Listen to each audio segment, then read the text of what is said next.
हरि जय जय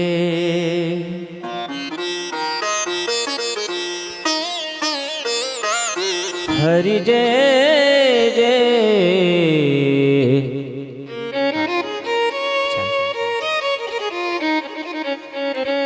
हरि जय जय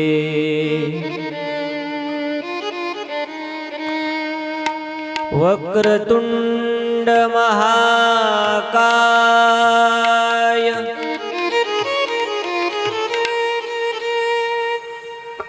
सूर्यकोटि समप्रभ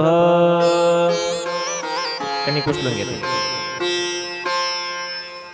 निर्विघ्नं कुरु मे देव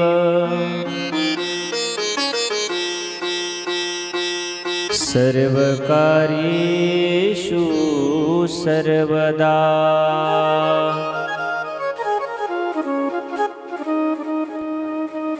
अजं रुक्मिणी प्राणसञ्जीवनन्तं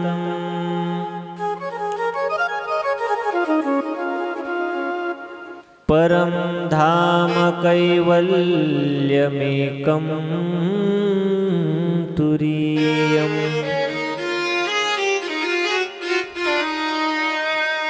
प्रसन्नं प्रपन्नारतिहर देवदेव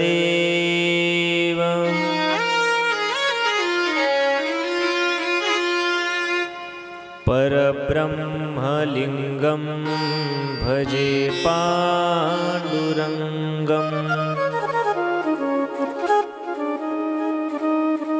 गुरुर्ब्रह्मा गुरुर्विष्णु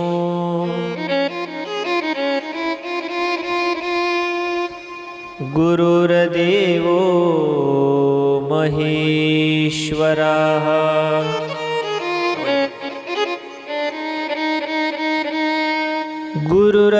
गुरुर्साक्षात् परब्रह्म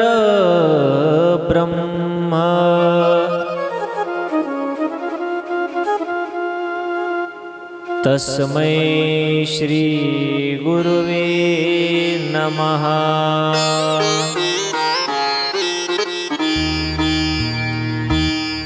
योगिराजं यतिश्रेष्ठम्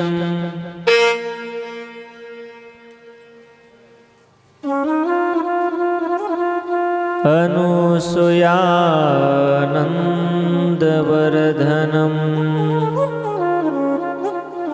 भर्गं वरेण्यं विश्वेशम्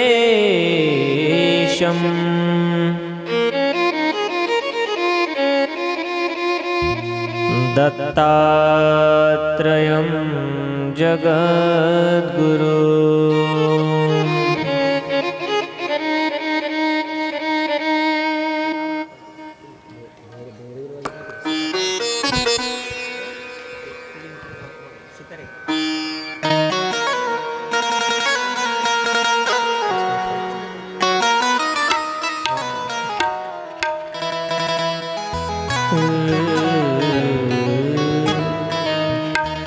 कैलासराना शिवचंद्रमौळी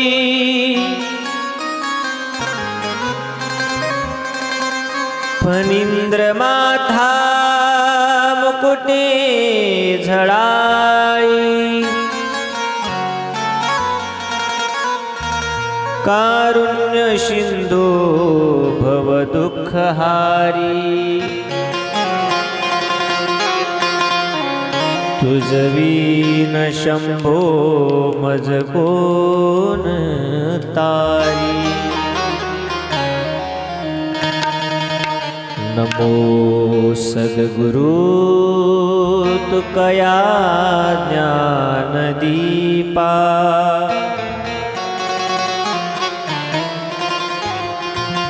नमो सद्गुरु सच्चिदानंद रूपा।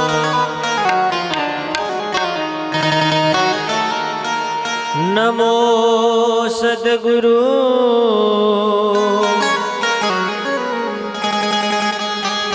भक्त कल्याण मूर्ती। नमो सद्गुरु भास्करा पूर्ण कीर्ती।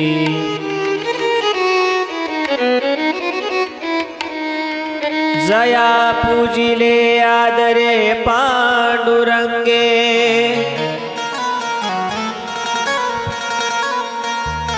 विमानस्थ केले प्रयाण प्रसंगे।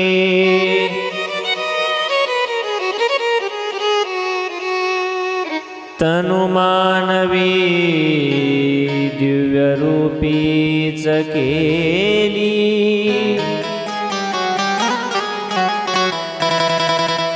न त्यागी ते दिव्यलोकासी नेली। ज्या ज्या ठिकाणी मन जाय माझे। त्या त्या ठिकाणी निज रूप तुझे। टाळी वाजवायची सर्वांनी मागे म्हणायचं। निज रूप तुझे। ज्या ज्या ठिकाणी मन जाय माझे। त्या त्या ठिकाणी निज रूप तुझे। ज्या ठिकाणी मन जाय माझे। त्या त्या ठिकाणी निज रूप तुझे।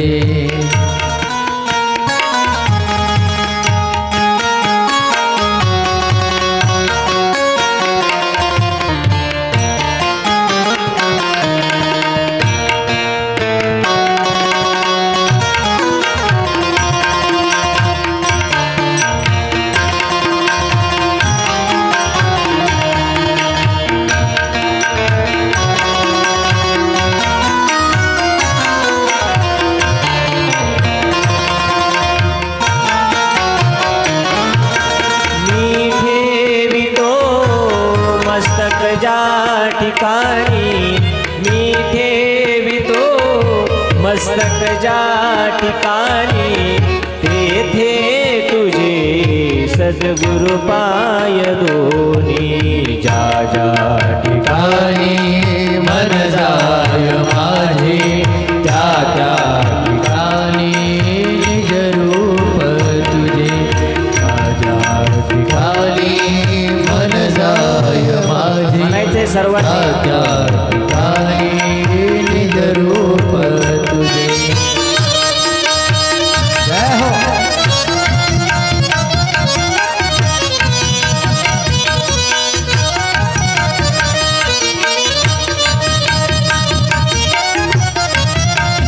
जय हो।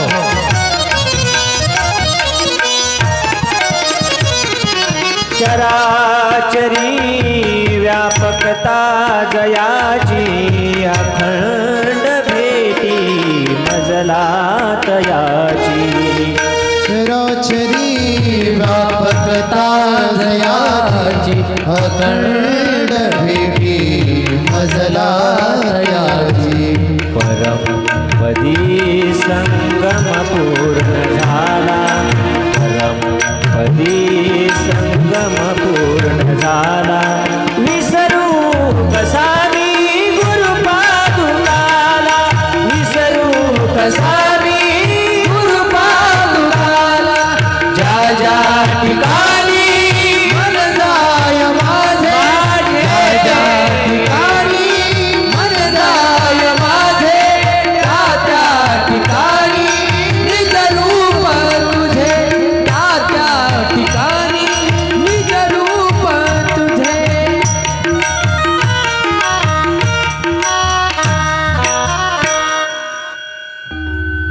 आता कसा हा उपकार फेडू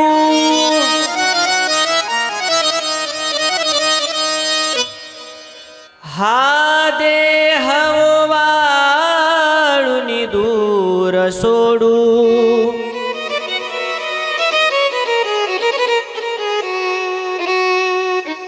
म्या एक भावे प्रणिपात केला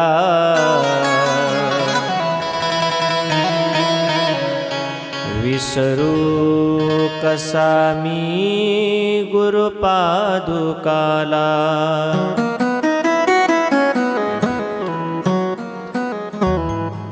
सर्वांनी माग म्हणायचे शबरी नाम कुलोत्पन्नम एका स्वरात म्हणा सगळे शबरी नाम कुलोत्पन्नम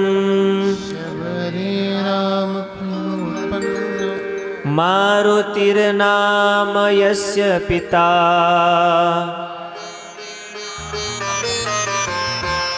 माता राहिर्नाम यस्य तन्नमामि किसनगिरिं प्रवरातटे निवासं देवगड ग्रामे कर्मभूमिं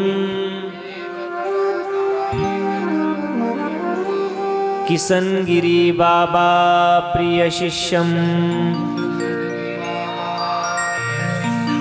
तन्नमामि भास्कर गिरिम् ओम नमो सद्गुरु जय जय किसनगिरी बाबा ओम नमो सद्गुरु जय जय किसनगिरी बाबा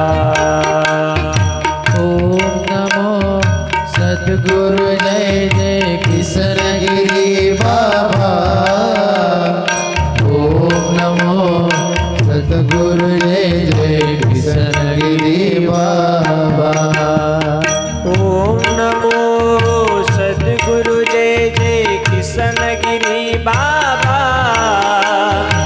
ओम नमो सद्गुरु जय जय किसनगिरी बाबा ओम नमो सद्गुरु जय जय किसनगिरी बाबा ओम नमो सद्गुरु जय जय किसनगिरी बाबा चराचर प्रतिपालका राही मातेच्या बालका ब्रह्मांड चालका सद्गुरु राया नमो नमो ओम सद्गुरु राया नमो नमो सद्गुरु राया नमो नमो आनंद मूर्ती आनंद घना भक्त प्रिय मनमोहना दुःख हरता गजानना सद्गुरु राया नमो नमो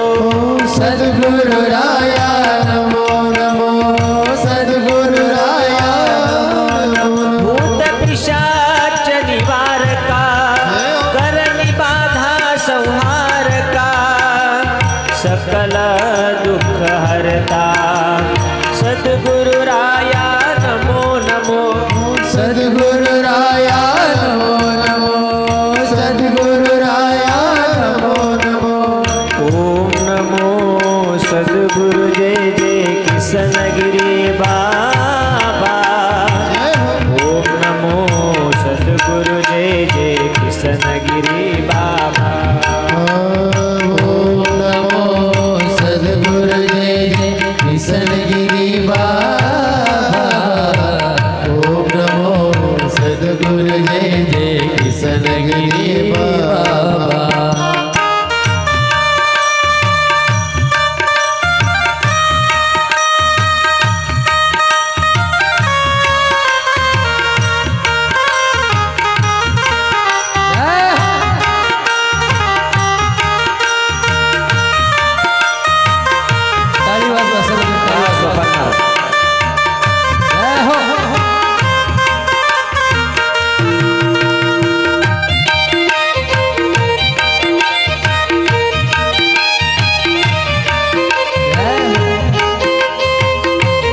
पवित्रतेचा मेरू सद्गुरुराया नमो नमो सद्गुरुराया नमो नमो सद्गुरुराया नमो आहा सद्गुरुराया नमो नमो सद्गुरुराया नमो नमो सद्गुरुराया नमो नमो सद्गुरुराया नमो नमो भूत पिशाच निवारका करणी बाधा संहारका सकल दुःख हरता सद्गुरुराया नमो नमो सद्गुरुराया नमो नमो सद्गुरुराया नमो नमो लोकनाथा जगन्नाथा प्राणनाथा प्राणनाथा पुण्यवंता पुण्यशीला सद्गुरुराया नमो नमो सद्गुरुराया नमो नमो सद्गुरुराया नमो नमो सद्गुरु जय जय किसलगिरी बाबा ओम नमो सद्गुरु जय जय सद्गिरी बाबा ओम नमो सद्गुरु जय जय किसलगिरी बाबा ओम नमो सद्गुरु जय जय किसलगिरी बाबा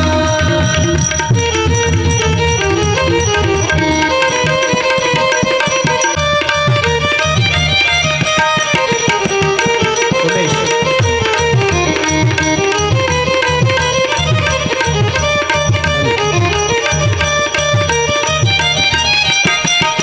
ओम नमो सद्गुरु जय जय सद्गिरी बाबा बाबा सद्गुरु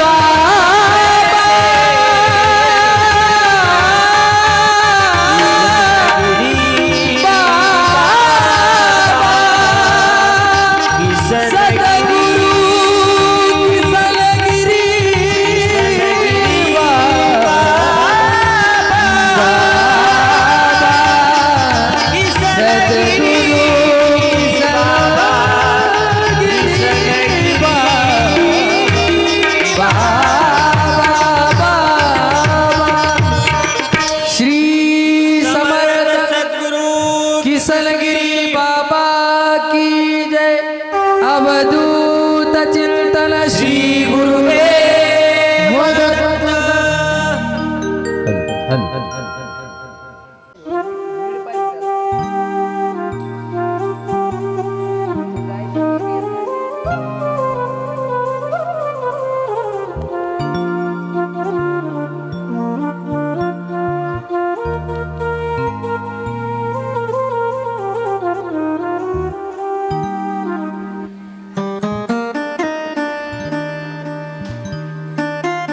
लहान मुलं थोडं इकडे या रे थोडं आपल्यासारखं साऊंडकडे हां छान तुम्ही कॅमेरा सेट झाले खाली बसायचं दिसते मग सगळं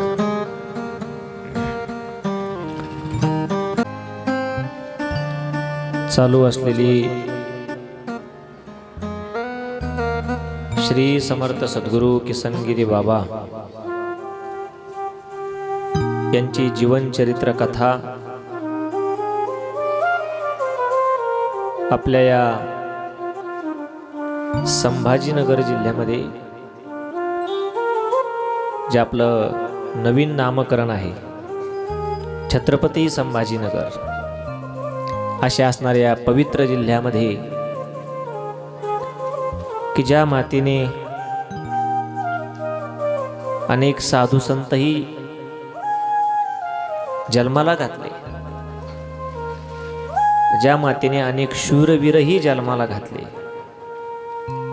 आणि ज्या मातीचा एक अलौकिक वेगळा इतिहास आहे. जुने लोक या सगळ्या आपल्या परिसराला मराठवाडा म्हणायचे आणि म्हणतात मराठ्यांचं राज्य मराठवाडा. आणि अजून एक शब्द आहे पण तो आता हळूहळू हळूहळू बंद होत चाललाय आणि तो बंद करायचा आहे. त्याकरताच आपल्या हिंदू धर्माचं कार्य चालू आहे. आपल्याला इतिहास माहिती आहे की भारतामध्ये अनेक वेगवेगळ्या प्रकारच्या शाह्या होऊन गेल्या. कुतुबशाही, वेगवेगळ्या, निजामशाही, आदिलशाही, पण आपल्या अंतःकरणात जी शाही आहे ती आहे शिवशाही. आणि म्हणून छत्रपती संभाजीनगर हे नाव घेताना छाती भरून येते, अभिमान वाटतो. कारण महाराजांचं बलिदान आज सार्थकी झाल्यासारखं वाटतंय. त्यांनी जे रक्त सांडलं या मातीमध्ये ते याच करता की तुमच्या आमच्या कपाळावरती कुंकू राहावं. हिंदू धर्माचं प्रतीक आपल्या प्रत्येकाच्या तरुणाच्या कपाळावरती गंध असावा, गळ्यात माळ असावी, आपल्या अंगणामध्ये तुळस असावी आणि आपल्या मंदिरावर कळस असावे. याकरता त्यांनी केलेलं समर्पण बाहेरचा. आज या जिल्ह्याचं झालेलं हे नामकरण सांगते की आपण जागृत आहोत. अशा असणाऱ्या पवित्र जिल्ह्यामध्ये श्री क्षेत्र वळदगाव पंढरपूर या असणाऱ्या पवित्र गावामध्ये आपण सालाबादप्रमाणे याही वर्षी या धार्मिक सोहळ्याचं सप्ताहाचं नियोजन केलेलं आहे. आणि त्यामध्ये आजचा असणारा आपल्या सद्गुरू किसनगिरी बाबांच्या कथेचा दुसरा दिवस. दुपारी आपण श्रीमद भागवत महापुराणाचं श्रवण करतोय. महाराज कोण आहेत दुपारचे? आहेत म्हणा, कोणतरी असेल तुमच्यासारखे. असू द्या, कोणी असू द्या. आमचेच मित्र आहे हरिभक्तपरायण श्यामकांत महाराज भवर. गोड सांगतात. आपलं काम आहे श्रवण करायचं, चांगलं श्रवण करायचं काल सांगितल्याप्रमाणे. आणि श्रवणानेच आपल्या जीवनाचं त्या ठिकाणी खरी वाटचाल आहे. आपल्याला जी वाट सापडते ती श्रवणानं सापडते. हे जे ज्ञानेंद्रिय कर्मेंद्रिय सांगितले त्याच्यामध्ये कानाला फार महत्त्व आहे, डोळ्याला महत्त्व आहे आणि तोंडाला महत्त्व आहे. आतमध्ये जाण्याचे जे इंद्रिय आहेत हे फार महत्त्वाचे आहेत. डोळे चांगलं बघा, कान चांगलं ऐका, बुरा मत सुनो, अच्छा सुनो. आणि तोंड पोटात टाकायचं असेल तर आपण जे खातो हे आपल्या पोटात नाही, आपण भगवान परमात्म्याच्या पोटात ते टाकतोय. त्याला समर्पित करा. ब्रह्मार्पणम ब्रह्महवीर ब्रह्माग्नो ब्रह्मणाहुतम ब्रह्मैव तेन गंतव्यम ब्रह्मकर्म समाधिनः.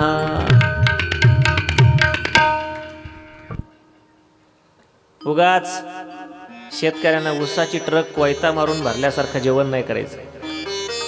आपल्या पोटात जेवढं मावेल, जेवढा आपल्याला त्रास होईल तेवढंच आपण खायचं.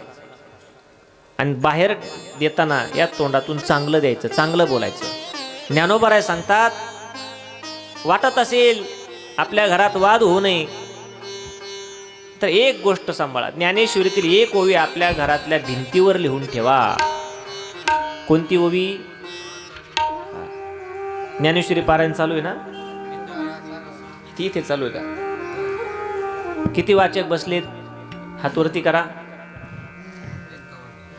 करा करा. अर्धे नका करू ना. काही नाही, ज्यांचे हात वरती नाही त्यांचे उद्या वरती येतील अशी अपेक्षा ठेवतो.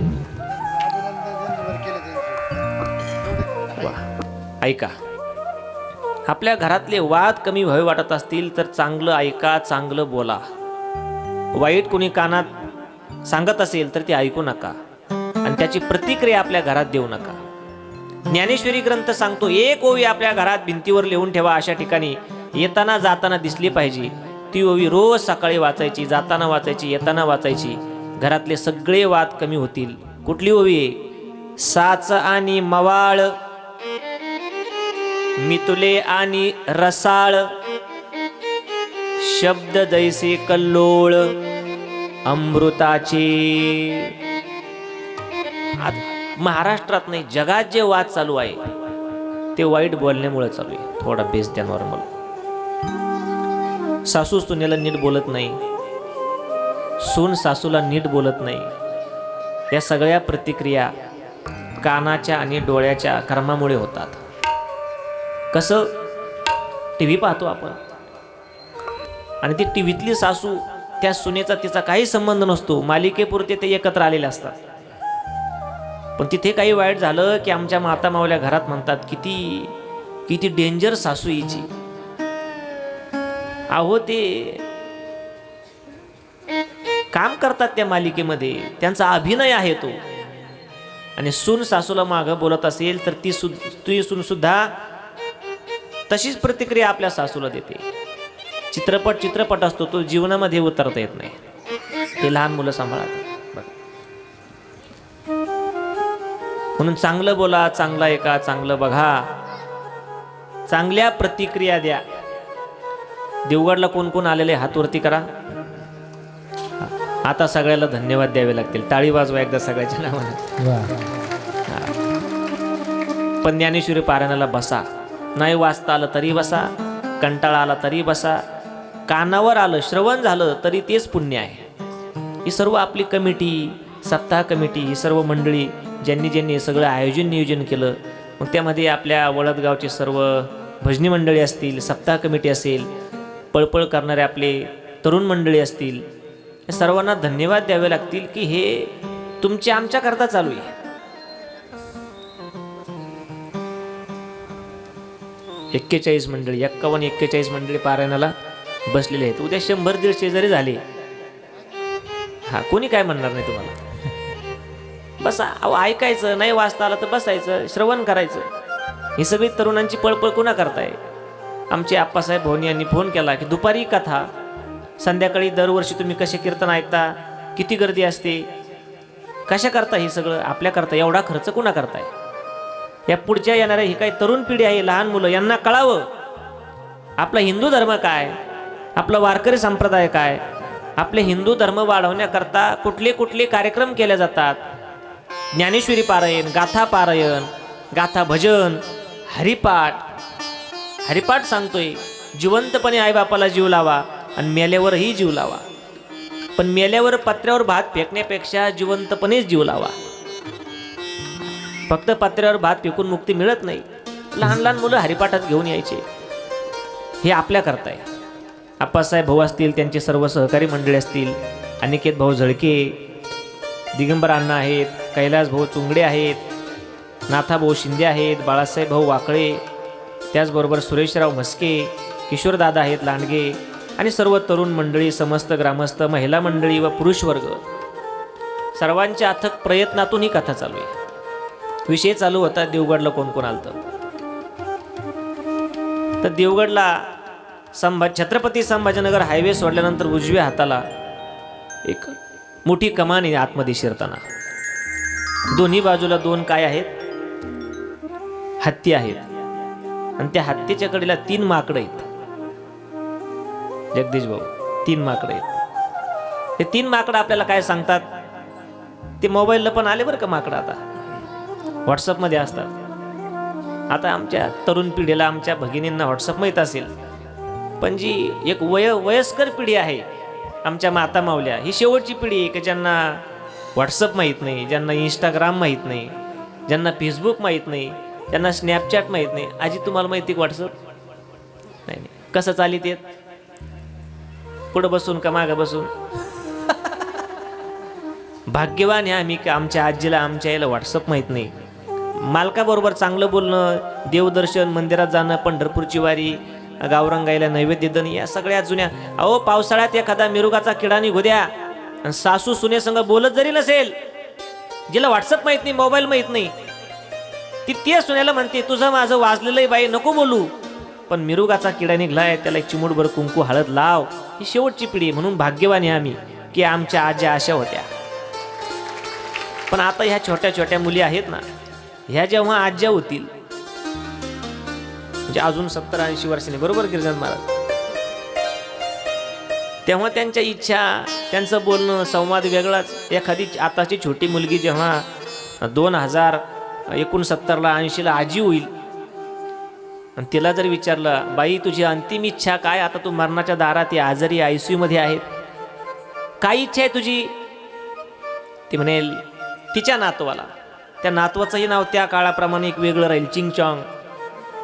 नावं रावसाहेब, बाळासाहेब, सदानंद, राम, लक्ष्मण, भाऊसाहेब असे नावं जुने होते, आता बदलत चालले नावं.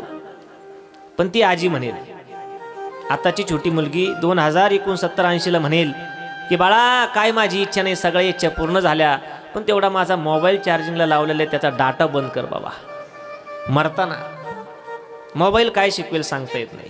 हे 3 माकडं आपल्याला काय सांगतात. एकाने कानाला हात लावले, एका माकडाने डोळ्याला हात लावले आणि एकानं तोंडाला हात लावले. बघा त्या छोट्या दिदीने सांगितलंय. श्री क्षेत्र देवगड संस्थांवरती या, तिथं भजन, पूजन, कीर्तन, पारायण, बाबांचं जीवन, बाबांचं चरित्र, गुरु ब्रह्म बाबांचं बोलणं हे आपल्याला उपदेश करतच. पण श्री क्षेत्र देवगडमध्ये आल्यानंतर स्वच्छतेचा संदेश देतात आपल्याला बाबा, आपल्याला समृद्धीचा संदेश देतात. समृद्धी ठेवा, पण त्याच्याबरोबर संस्कार विसरू नका, स्वच्छता ठेवा, त्याबरोबर आपलं चालणंच कसं असावं, आपलं बोलणं कसं असावं, आपलं पाहणं कसं असावं, या सगळ्या गोष्टी तो निसर्ग आपल्याला शिकवतोय. तिथं गेलं तर माणसाला पाप करण्याची इच्छा होत नाही. देवगडला आल्यानंतर पापी मनुष्य येऊ द्या, पण त्याच्या मनात सुद्धा येत नाही की आपल्याला इथं पाप करताय, अजिबात नाही. तो निसर्ग आपल्याला शिकवतो. ते उगलेले झाडं बघा देवगडला, किती झाड आहे, एकही झाड वाकडं उगलेलं नाही. देवगडला त्या निसर्गाला सुद्धा बाबांच्या शिस्तीची एवढी सवय झाली की देवगडला झाड सुद्धा वाकडं उगत नाही. माणसं कसं चुकीचे वागते, निसर्ग शिकवतोय, ते माकडं शिकवतात. डोळ्यावर हात ठेवतात, चांगलं बघा नाही तर बघूच नका, डोळ्याला हात लावा, चांगलं बोला नाही तर बोलूच नका. आमचे साधू संत सांगतात बोलावं कसं, मधुर बोलू ऐसा बोले, जय हो. बोलू ऐसा बोले, बोलू ऐसे बोले.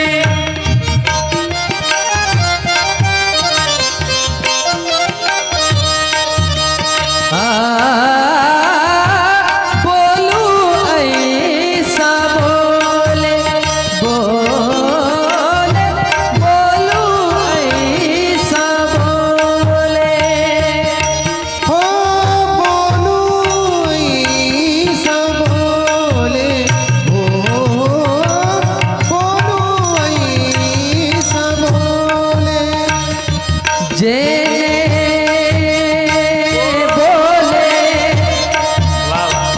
विठ्ठल डोले, विठ्ठल डोले, विठ्ठल विठ्ठल विठ्ठल डोले. जने बोले, जने बोले, विठ्ठल डोले, विठ्ठल विठ्ठल डोले, विठ्ठल डोले. बोलू ऐसा बोले, बोले बोलू ऐसा बोले, बोले जेने बोले विठ्ठल डोले, डोले जेने बोले विठ्ठल डोले, बोलू ऐसा बोले.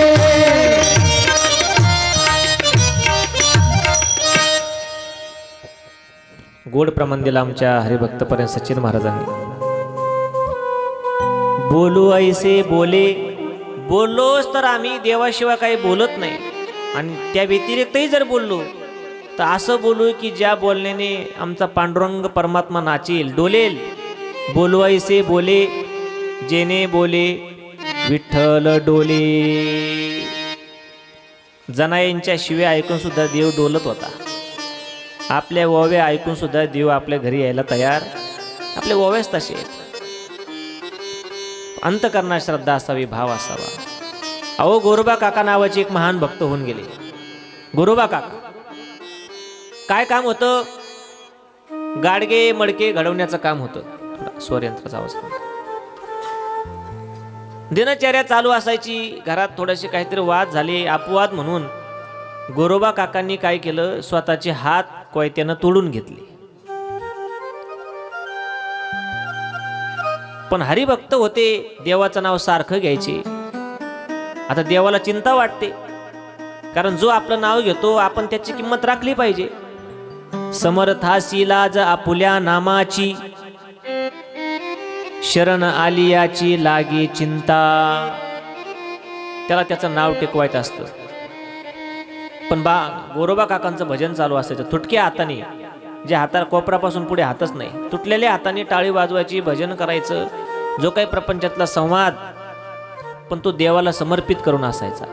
आणि त्याचा परिणाम असा झाला, तेरडोकी नावाचं गाव आहे. जगाच्या मालकाला दया आली की गोरोबा काकांचं गाडगे मडके घडवण्याचं काम बंद झालंय. हात काम करत नाही, समाज कोणी मदत करीत नाही, मग आपल्याला जावं लागेल. त्याचा परिणाम जगाच्या मालकानं एका कुंभाराचं रूप घेतलं. भाव बघा, श्रद्धा बघा. कुंभारीन बाई कोण होणार? मिसेस सुशिक्षित शब्द. रुक्मिणी यायला सांगितला, ओ कुंभारीन व्हा. का? गोरोबा काकाच्या घरी जायचंय. दोघं तयार झाले, पण गाढवं नव्हती माती व्हायला. मग गाढवं कोणाला करायचं? म्हणले आता एवढी मोठी देव गाडगे घडायला, म्हणजे आपण हे सगळे देवाचे गाडगेचे. आपल्याला कुणी घडवलं? देवाने घडवले. देवाने गाडगे घडवावे, मग माती किती लागेल? मोठमोठे गाढवं बघा म्हणले. दोघाला आमंत्रण दिलं, गरुड महाराज आणि हनुमंतराय. हनुमंतराय म्हणले, देवा आतापर्यंत एवढ्या उड्या मारल्या तुमच्या करता, लंकेत गेलो, इकडे गेलो, तिकडे गेलो, अशोक वाटिका उपटली, आता हे गाढवाचं काय पदरात टाकलं? म्हणले चला, म्हणले एका हरिभक्ताच्या घरी जायचंय. बोलणं कसं आहे त्यांचं? दोघं गाढवं झाले, तिथं गेले. आणि जगाचा मालक वीट सोडून, पुंडलिक राहायला दिलेला शब्द होता की विटीवरून खाली उतरणार नाही. पण बघता करता भजन ऐकलं आणि विटीवर उडी मारली आणि थेट तेरडोकी गावामध्ये. महाराज वर्णन करतात, तेर गावी झाला भक्तीचा आनंद, तेर गावी झाला भक्तीचा आनंद. गोरोबाच्या चिखलामधी नाचे पांडुरंग, नाचे पांडुरंग हो. गोरोबाच्या चिखलामध्ये नाचे पांडुरंग, नाचे पांडुरंग. गोरोबाच्या चिखलामध्ये नाचे पांडुरंग, नाचे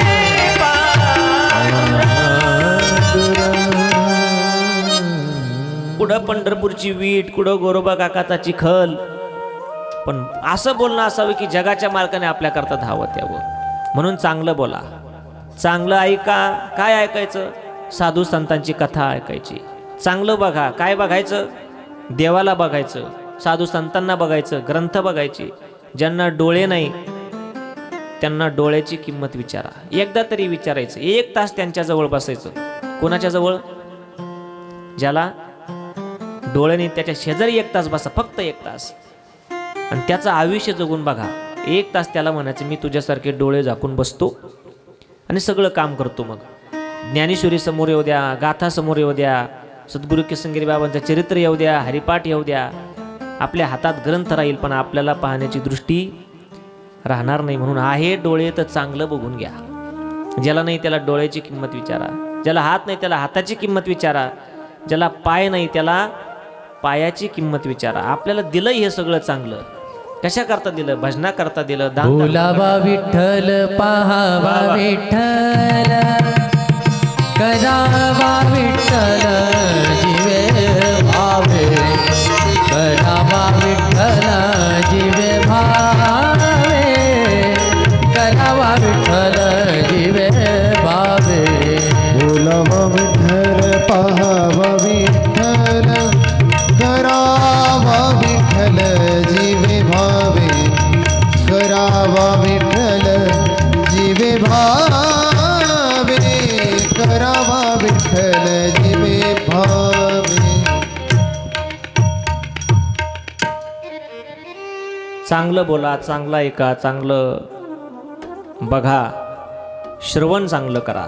श्रवणानं सगळं काही पाप निघून जातं. मग ते श्रीमद भागवत असेल किंवा देवाचं भजन असेल, कथा असेल. श्रवणे कीर्तने झाले ते पावन, कोण? सनकादिक जान परमभक्त. अहो पांडव कुळातला परीक्षित दुर्बुद्धी झाली, साधूच्या गळ्यात साप टाकला आणि साधूने शाप दिला की 7 दिवसात राजा तुझं मरण आहे. ऐकलं असेल तुम्ही दुपारी किंवा काल. 7 दिवसात मरण. घाबरला राजा. कोण मला मुक्ती देणार? कशाने, एवढ्या जलद कशाने मुक्ती मिळेल? ती मुक्ती मिळाली श्रवणानं. शुकाचार्याने भागवत सांगितलं आणि राजा परीक्षितीने ऐकलं तर 7 दिवसा मुक्ती झाली तयार. फक्त श्रवण चांगलं असावं. सनकादिक जान परम भक्त. अर्जुन श्रवणाने मुक्त झाला. श्रीमद भगवद्गीतेसारखं महान तत्व, महान ग्रंथ त्याने एवढ्या वर्दळीमध्ये ऐकला. कुठं? कुरुक्षेत्रावर. आपल्यापेक्षा तर फार तिथं गडबड होती. इथं गाड्याचा आवाज आहे, तिथं शंखनाद होता, घोड्याचा आवाज, हत्तीचा आवाज, तलवारींचा आवाज. एवढ्या याच्यात त्याने एकनिष्ठ होऊन अवधान देऊन त्या ठिकाणी श्रीमद भगवद्गीता ऐकली आणि उद्धार करून घेतला. आपणही गोड श्रवण करतोय. दुसरा दिवस आहे. कथेच्या साथ संगती करता उपस्थित सर्व आमचे ज्येष्ठ गुरुबंधू मंडळी, देवगड संस्थानचे निष्ठावान मृदंगाज वादक आणि गुरुवर्य बाबाजींचे विद्यार्थी हरिभक्तपरायण आमचे गिरजनाथ सर महाराज या ठिकाणी उपस्थित आहेत. आपल्या गावामध्ये अनेक दिवसापासून ज्ञानेश्वरी पारायणाची सेवा देणारे हरिभक्तपरायण आमच्या गावचे असणारे भूषण विजयजी महाराज पवार तेही या ठिकाणी उपस्थित आहेत. त्यांनाही दंडवत. गोड कीर्तनकार, गोड गळ्याचे गायक आणि सुंदर रामायणाचार्य. तुम्ही 7 दिवस ऐकता ना आता त्यांच्या मुखातून. आमचे हरिभक्तपरायण सचिन महाराज पवार ते या ठिकाणी उपस्थित आहे. त्यांना धन्यवाद देतो. श्री क्षेत्र निवासी या ठिकाणी त्यांनी सेना महाराजांचं मोठं मंदिर बांधून घेतलंय समाजाकडून. पळपळ करून सगळ्यांना एकत्र करून श्री संत सेना महाराजांचं बघण्याकरता या एकदा बघावं असं मंदिर आहे. त्यांनाही धन्यवाद देतो. हरिभक्तपरायण आमचे सोपान महाराज दारकुंडे सर सिंथवादक तेही या ठिकाणी उपस्थित आहेत. पितृतुल्य श्रोते मंडळी, मोठ्या उपस्थितीत आमच्या माता भगिनी, लहान मुली, वयोवृद्ध सर्वच या ठिकाणी उपस्थित आहेत. सर्वांना धन्यवाद देतो. सुंदर साऊंड सिस्टीम आहे दादाची. आज छान सिस्टीम लागली. काल आपण बघितलं श्री समर्थ सद्गुरू किसनगिरी बाबांचा अवतार झाला. कोणत्या नदीच्या काठावर? गोदावरी आणि प्रवरा या दोन्ही नदीचा संगम तिथं गोदेगाव आहे. आईचं नाव राहीबाई माता, वडिलांचं नाव मारुती राया. पूर्व पुण्याईने या दोन्ही दाम्पत्याच्या पोटी बाबांचा जन्म झाला. सर्व ग्रामस्थ मंडळी, त्यांची पाहुणे रावळे यांची जरी दृष्टी नव्हती त्या बाळाला बघायची की हा छोटा मुलगा दिसतोय. सावळा देखील नंदाचा. जसं भगवान श्रीकृष्ण छोटे होते, आई वडिलाला माहीत नव्हतं हा देव आहे, पण लीला वेगळ्या सुरू झाल्या. तसं बाबांचाही जन्मतः वर्ण हा सावळा होता. कृष्णवर्णी बाळ लहाने वाढू लागले आईच्या मायेने. हळूहळू वाढू लागलं बाळ आणि निसर्गानं तो अवताराचा त्या ठिकाणी आनंद व्यक्त केला. का? त्या मातीला माहीत होतं कोणतरी साधू इथं जन्माला येणार आहे. कारण गोदावरीचा संपूर्ण काठ हा रामायणाचा इतिहास सांगतो. प्रभू रामचंद्र वनवासात निघाल्यानंतर सीता मातेची जी चोरी झाली शोधण्याकरता गोदावरीच्या काठ्यानं, ज्याला पूर्वीचं नाव आहे दंडकारण्य. मग अजूनही काही अवशेष तिथं आहेत. सिद्धेश्वर टोका म्हणजे त्याचा इतिहास आहे. आमच्या घराच्या बहिरवाडीच्या पलीकडे 2-4 किलोमीटरवरती बाणगंगा आहे. तो मारीच मामा हरणाचा रूप घेऊन पळाला होता, सोन्याचं हरिण. त्या हरणाला प्रभू रामचंद्राने त्या बाणगंगेतून बाण मारला होता. मग त्याचं धड पडलं कायगावला, म्हणजे काया पडली म्हणून कायगाव. शिर पडलं टोक्याला म्हणून टोक. तो संपूर्ण इतिहास रामायणाचा आहे.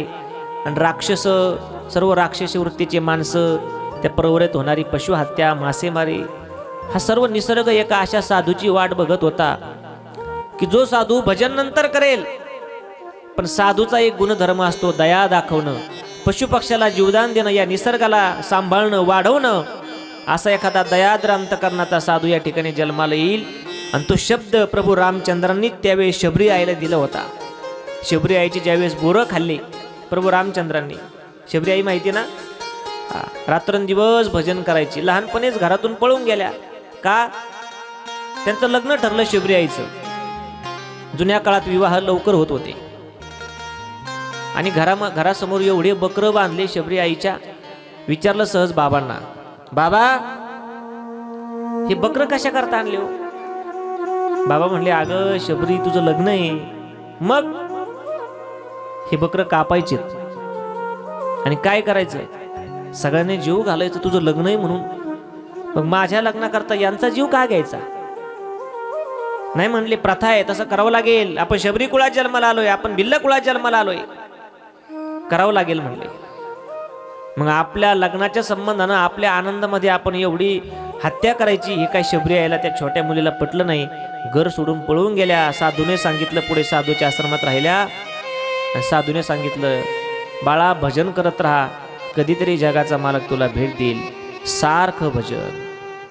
राम रघुनंदना राम रघुनंदना राम रघुनंदना राम रघुनंदना राम रघुनंदना राम रघुनंदना राम रघुनंदना राम रघुनंदना आश्रमात या कधी रे येशील, आश्रमात या कधी रे येशील, राम रघुनंदना टाळी वाजवायची सर्वांनी. राम रघुनंदना राम रघुनंदना राम रघुनंदना मीन अहिल्या शापित नारी, मीन जानकी राजकुमारी, दीन रानटी वेणी शबरी, दीन रानटी वेणी शबरी, तुझ्या पदाचे अखंड चिंतन, तुझ्या पदाचे अखंड चिंतन, ही माझी साधना. राम रघुनंदना राम रघुनंदना राम रघुनंदना.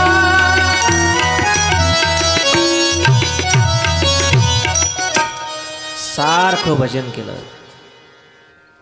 अंतकरणातून परमात्म्याला स्मरण केलं आणि जगाच्या मालकाला दया आली. त्या वनवासात प्रभू रामचंद्राने शबरी आईला भेट दिली. म्हातारपणी मरण पाय दुःख त्या दारामध्ये आलं तेव्हा भेट दिली.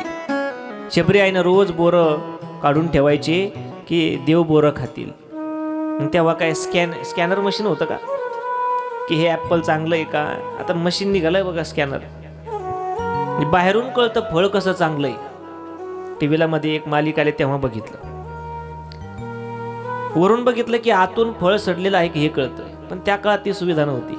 पण देवाला चांगलं द्यायचं म्हणून शबरी आई बोरं अर्ध खायचे आणि अर्ध ठेवायचं. जे गोड आहे ते ठेवायचं, जे आंबट आहे ते फेकून द्यायचं. जगाच्या मालकाने बोरं खाल्ले पण शुद्ध भाव बघितला आणि अंतकरणातला त्या ठिकाणी दुःख जाणून घेतलं की भूतदया पाहिजे, पशुपक्ष्यांना जीव लावलं पाहिजे.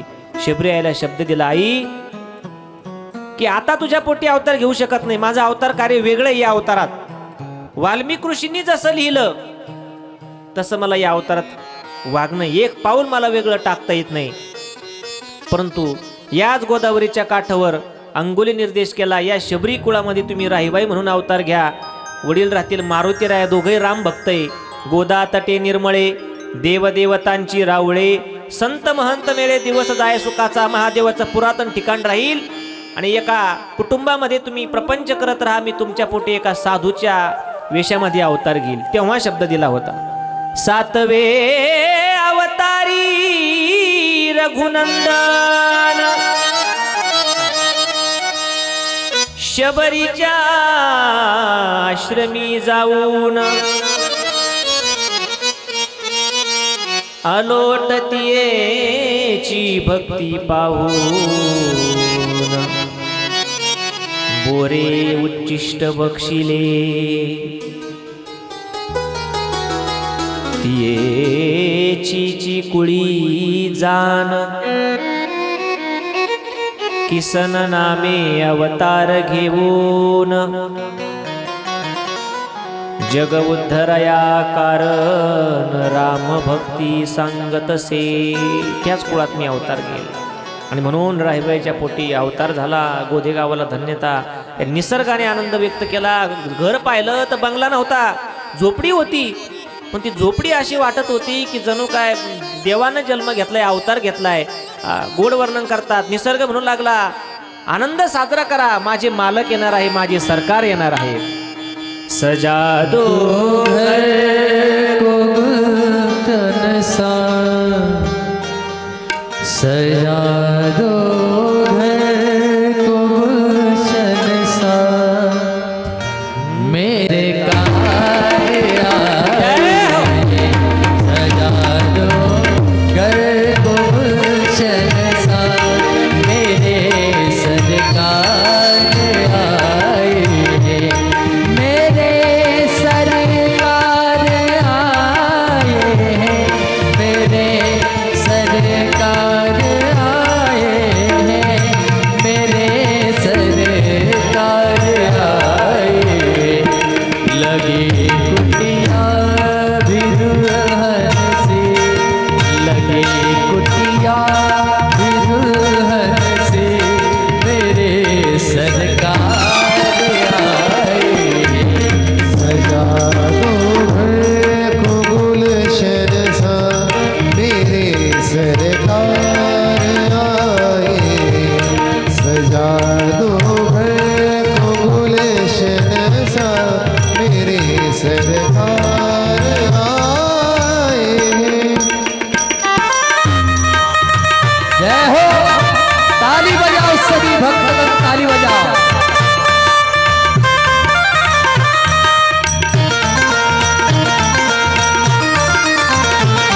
जय हो.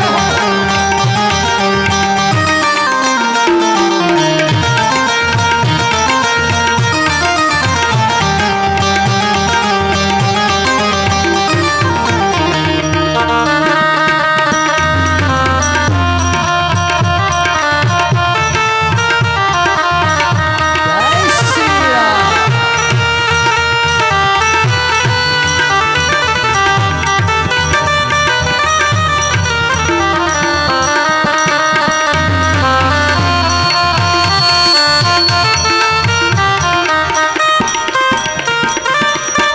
पधारो इनके चरणों को, बहाकर प्रेम की गंगा, पधारो इनके चरणों को, बहाकर प्रेम की गंगा, बहाकर प्रेम की गंगा, सजा दो घर को गुलशन सा, सजा दो घर को गुलशन सा, मेरे सरकार आए.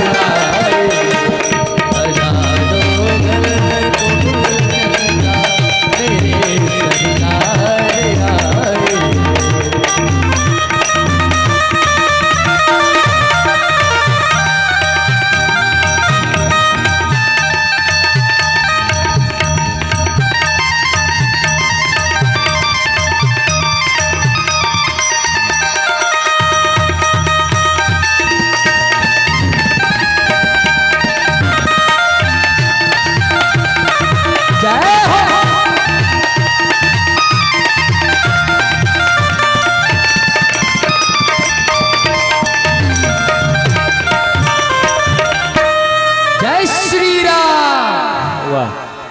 सर्वांच्या नावाने टाळी वाजवा एकदा. तुम्हाला मध्ये हे गाणे वगैरे अभंग पद गायलेलं चालतं ना? जे गाणं आवडतं का? हे अभंग आवडतात का? काही काहींना श्रवण जास्त आवडतं, बोललं पाहिजे. ही सर्व शिक्षक मंडळी, मोठमोठी महाराज मंडळी, ही आप्पासाहेब भोलाने सर्वांना माहिती, भेटत नाही लवकर. पण बाबांवर श्रद्धा आहे, बाबांची कथा आहे म्हणून आले. आणि तुम्हालाही गायन आवडलं पाहिजे, नाही तर मग आम्ही बोलत जाऊ जास्त. गायन नसलं आवडत तर सांगा, नाही तर मग तुकाराम महाराज शास्त्र सांगतंय की बहिऱ्या पुढं गायन करू नये. तुम्ही बहिरे असं मला म्हणायचं नाही, पण ज्याला कळत नाही त्याच्या पुढं त्या गोष्टी सांगू नये.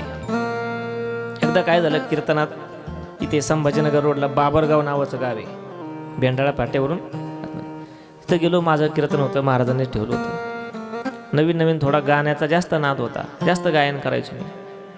एवढं कीर्तन गायन केलं. समोर एक आजी होती, मी गायलो की ती आजी रडायची, भाव विभोर व्हायची, डोळ्यातून अश्रू खाली यायची. मला आवडायचं एवढे श्रोते जाऊ द्या, पण त्या आजीला तरी गायन आवडलंय. अजून गायचो. 9 वाजले, कीर्तन सुटायचे टाइम झाले, वेळ झाली, तरी 15 मिनिटं घेतली. सगळे श्रोते निघून गेले. म्हणलं आजी, पहिल्यांदा एवढ्या तयार श्रोता मिळाला माझ्या गायनाला, तुमचं दर्शन घेऊ द्या मला. काय तुम्ही रडत होत्या आणि काय तुम्हाला गायन आवडत होतं? आजी म्हणे, भाऊ तुला कोण म्हणलं? म्हणलं तुमचे डोळे सांगत होते, कंठी प्रेम दाटे, नयनी नीर लोटे, हृदयी प्रगटे. डोळ्यातून अश्रू बाहेर येण्याकरता अंतकरणात जखम व्हावी लागते किंवा आनंद व्हावा लागतो, त्याच्याशिवाय पाणी बाहेर येत नाही. तुम्ही एखाद्याला पैसे द्या, नाही तर मला द्या. हा म्हणजे एखाद्याला देण्यापेक्षा. आणि मला सांगा, महाराज रडा, दिगंबरांना नाही येत. रडण्याचं नाटक करू शकतो मी, पण रडणं नाही येऊ शकत. तुकोबरा सांगतात, एखाद्याला पैसे देऊन तुम्ही रडायला लावा, जमत नाही. हो नाही, पण एक अपघात झाला, एकाचे वडील वारले, श्रीमंत माणूस, पैसा भरपूर कमवलेला, मोठा बंगला, आप्पासाहेब भोंसारखा, पण कधी पाहुण्यात गेला नाही. का? 4 पाहुण्यात गेलो तर 500ची नोट खर्च करावी लागेल. एवढा पैसा कमवला, पण कधी कोणात गेले नाही, माणुसकी नाही. तो माणूस मेला. मुलगा एवढा शिकलेला होता, अमेरिकेत होता, त्याने तिकडचीच बायको केली होती, धर्मपत्नी म्हणून तिकडच राहिला तो. आणि वडील गेल्याची बातमी कळाली तर पहिलं त्या भारतामध्ये आला, वडिलाच्या प्रेताजवळ बसून रडत होता तो. पण त्या सुनेला काय रडू येईना, त्याच्या धर्मपत्नीला. तो इंग्रजीमध्ये तिला म्हणलं, अगं रड, सासरा गेला तुझा, अब्जावधीची प्रॉपर्टी ठेवून गेला माग. आता तिनं तिच्या भाषेत सांगितलं, I am sorry, I am not crying. मला रडू येत नाही, मी रडणारच नाही. जास्त शिकलं की रडता येत नाही माणसाला, म्हणून मापात शिका. अगं एवढे पैसे ठेवून गेला तुझा सासरा, माझा बाप, तुला रडता येईना? ती म्हणले, पैसे पाहिले ठीक आहे, पण रडू येईना, त्याला मी काय करू? त्याला वाटलं पाहुणे रावळे सुरू झाले आणि गावातले लोक तोंडात माती घालतील, एवढं कमवलं आणि 4 माणसं नाही रडायला तिथे. त्याने गावात फोन केला, वळत गावला, एका मुकादमाला. जमला आता हे.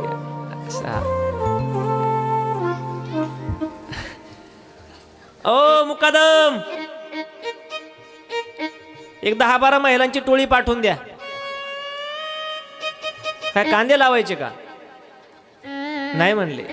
मग वडील वारलेत. हो हो, मोबाईलला स्टेटस पाहिलं मी गिरिजानाथ महाराजांच्या. मग महिला कशाला? काय स्वयंपाक करायचा का? नाही हो म्हणले, पैसा कमवला पण बायकोला रडता येईन हो माझ्या, द्या पाठवून. रडायला? हो रडायला. मोठाल्या आवाजाच्या पाठा म्हणले, काळी 2 पांढरी 4. हा नाही, त्यांचं कळलं मला त्यांना काय लागतं. कालपासून ते म्हणले, बाबा काय सांगतोय, पण ऐका, हसण्यात आपला उद्धार नाहीये. विषय आला म्हणून उदाहरण आलं. तुमच्यामुळे मी माझा ट्रॅक नाही बदलू शकत, पण तुमचा उद्धार नक्की करू शकतो. तो म्हणला, अहो 10-12 महिला पाठवा रडण्याकरता. अहो पण त्यांना त्यांचं काम सोडून यावं लागेल. वळदगावच्या महिला मोकळ्या नाही बसत, त्यांना काहीतरी द्यावं लागेल. हो देऊ म्हणले, काहीतरी काय, पैसे काढायला वेळ नाही मला, आमचं खळं झालंय मोठं तुरीचं, तुरीला भाव होता, एक 30-30 किलो तुरी देऊन टाकू म्हणले.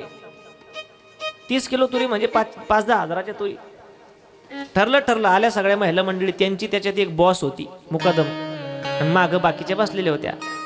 त्या प्रेताजवळ बसल्या. पाहुणे रावळे यायला सुरुवात झाली, पण रडायला काय सुरुवात व्हायना.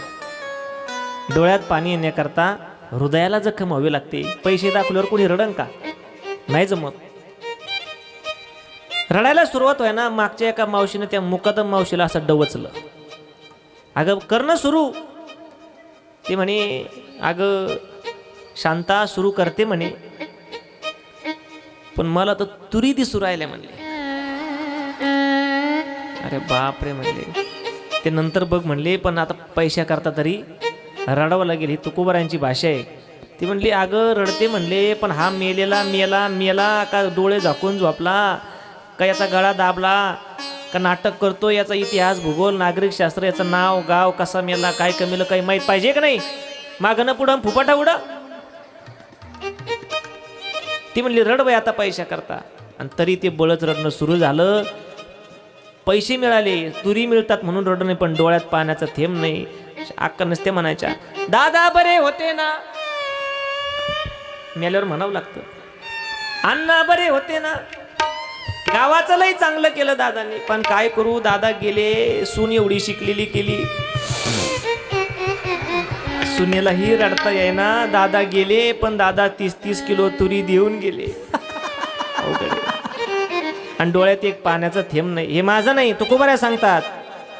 मुले घातले रडाया, नाही आसू आली माया, नाही आसू आली माया. मुले घातले रडाया, आसू आली माया. मुले घातले रडाया, नाही आसू आली माया, नाही आसू आली माया, नाही आसू आली माया. माया नाही माया. मुले गातले रडाया. अंतकरणात दुःख व्हावं लागतं. ती आजी रडायला लागली माझं गायन बघून, बरोबर ना? हा, तुम्ही इकडं तिकडं फिरू नका, तुम्ही जागेवर या. आजी रडायला लागली. आजीला म्हणलं आजी काय तुमच्या डोळ्यात अश्रू होते? म्हणे भाऊ मला गायन नाही आवडलं. मग तेव्हा मला थोडीशी दाढी होती मोठी, आता कमी ठेवली मी. म्हणे भाऊ तुझी दाढी पाहिली की मला माझ्या खड्यातलं तर माझं बकरू आठायचं म्हणे. मेलं म्हणे ते बकराला दाढी म्हणून मी आठवत होतो. हे बघा ते आवाज. आणि म्हणलं मग मेलं म्हणे ते भाऊ, तुझ्याकडे बघितलं की मला त्याचीच आठवण यायची. म्हणलं तुकोबारायांची आठवण यायला पाहिजे होती, कबीर बाबाची यायला पाहिजे होती, बकराची अवघडे. तुकोबारा म्हणतात, देखो नि पुराणिकाची दाढी, रडे स्पुंदे नाक ओढी. पण का देव नाही आठवत? अंतकरणात चांगला भाव असावा म्हणून थोडंसं मध्ये आम्ही गायन करतो. आनंद व्यक्त झाला बाबांच्या जन्म उत्सवाचा. लगे कुटिया भी दुल्हनसी मेरे सरकार आये हे. त्या ग्रामस्थांना सगळ्यांनी आई वडिलांनाही धन्यता दिली. धन्य धन्य माता जगी प्रसवली महायोगी. हळूहळू हळूहळू हळूहळू बाबा वाढू लागले. तुम्ही सांगताना साधू कुळा अशा नीच कुळात जन्माला येत असतात का? कुळ कधी नीच नसतं. माणूस माणूस आहे. माणूस देवानं एकच बनवला. जातपात आपण आपल्या फायद्याकरता बनवली. आपल्यात भांडण्याकरता राजकारणाकरता जात निर्माण झाली. ती फक्त कागदावर आहे, पण ती समाजाच्या डोक्यातून जात नाही अशी ती जात आहे. पण जात एकच आहे. मानसा आता तरी मानसात एवढी एकच जात आहे. गोड प्रार्थना आहे बघा मुलांना शाळेमध्ये. हीच आमुची आहे का? म्हणा बरं एकदा म्हणा. हीच आमुची प्रार्थना, हेच आमुचे मागणे, मानसाने मानसाशी सासम वागणे. हीच आमुची प्रार्थना. म्हणा एकदा लहान लहान मुलं म्हणा बरं. एका स्वरात म्हणायचं मोठ्या. धर्म जाती प्रांत भाषा वेश सार संबुदे. एक निष्ठा एक आशा एक रंगी रंगोदे मान पुन्हा पसरो मनावर शुद्धतेचे चांदणे मानसाने साशी मानसा समवागणे ही जाते खरा तो एकची धर्म जगाचे बांध कोरावे जगाला प्रेम अर्पावे. ते प्रेम साधू संतांनी या आई वडिलाच्या पोटी बघितलं, भाव बघितला आणि शबरी कोळा जन्म घेतला. हळूहळू हळूहळू बाबा मोठे होऊ लागले. 5 वर्षाच्या वयापासून आईला कळू लागलं की हा मुलगा वेगळा आहे. का बाबा खेळायला जरी लागले तर कधीच चुकीच्या जागेवर जात नसायचे. गावरांगाईकडे जायचे, वासराकडे जायचे, नदीकडे जायचे. का ती भूतदया होती. कधी कधी वासराच्या जागेवर बाबा गाईला स्तनपान करायचे. आपली मुलं घरचे लहान लहान मुलं गेली तर चुलीकडे जातात, शेगडीकडे जातात, गॅसकडे जातात, कुठेही जातात. पण बाबांची ती भूतदया लहानपणापासून आईने बघितली आणि तेव्हाच ओळखले की हा मुलगा दैवगुणी आहे म्हणले. 5 वर्षी वयापासून 4 गावीचे गोधन भूतदया अपरिजान तान्हेल्या जीवन देतसे. आईनं काही घुगऱ्या करून दिल्या त्या काळचा आहार खायला की बाबा कुत्र्याला मांजराला खाऊ घालायची आणि त्यांच्या बरोबर खायची. ही भूतदया आहे. साधूचा मूळ स्वभाव आहे दया. मग तो माणूस असू द्या, पशु असू द्या, कुणीही असू द्या किंवा विरोधक असू द्या, त्यांना त्रास देणारा असू द्या, पण साधूचं अंतकरण दयाद्र अंतकरण असते. लहानपणापासूनच बाबांची ती दया होती. एक मोठं उदाहरण तुम्हाला कळेल की बाबा साधू कसे झाले. लहानपणापासून बाबांना भूतदयाची आवड. भावाबरोबर मासे पकडायला बाबा जायचे. बाबांच्या भावाचं नाव होतं दशरथ, पवार आडनाव त्यांचं. पण बाबांनी कधी जन्म झाल्यानंतर कुळाला स्पर्श नाही केला. जातपात, घरदार, मायबाप तेव्हाच सोडून दिले. निमित्त मात्र त्या घरात जन्म घेतला.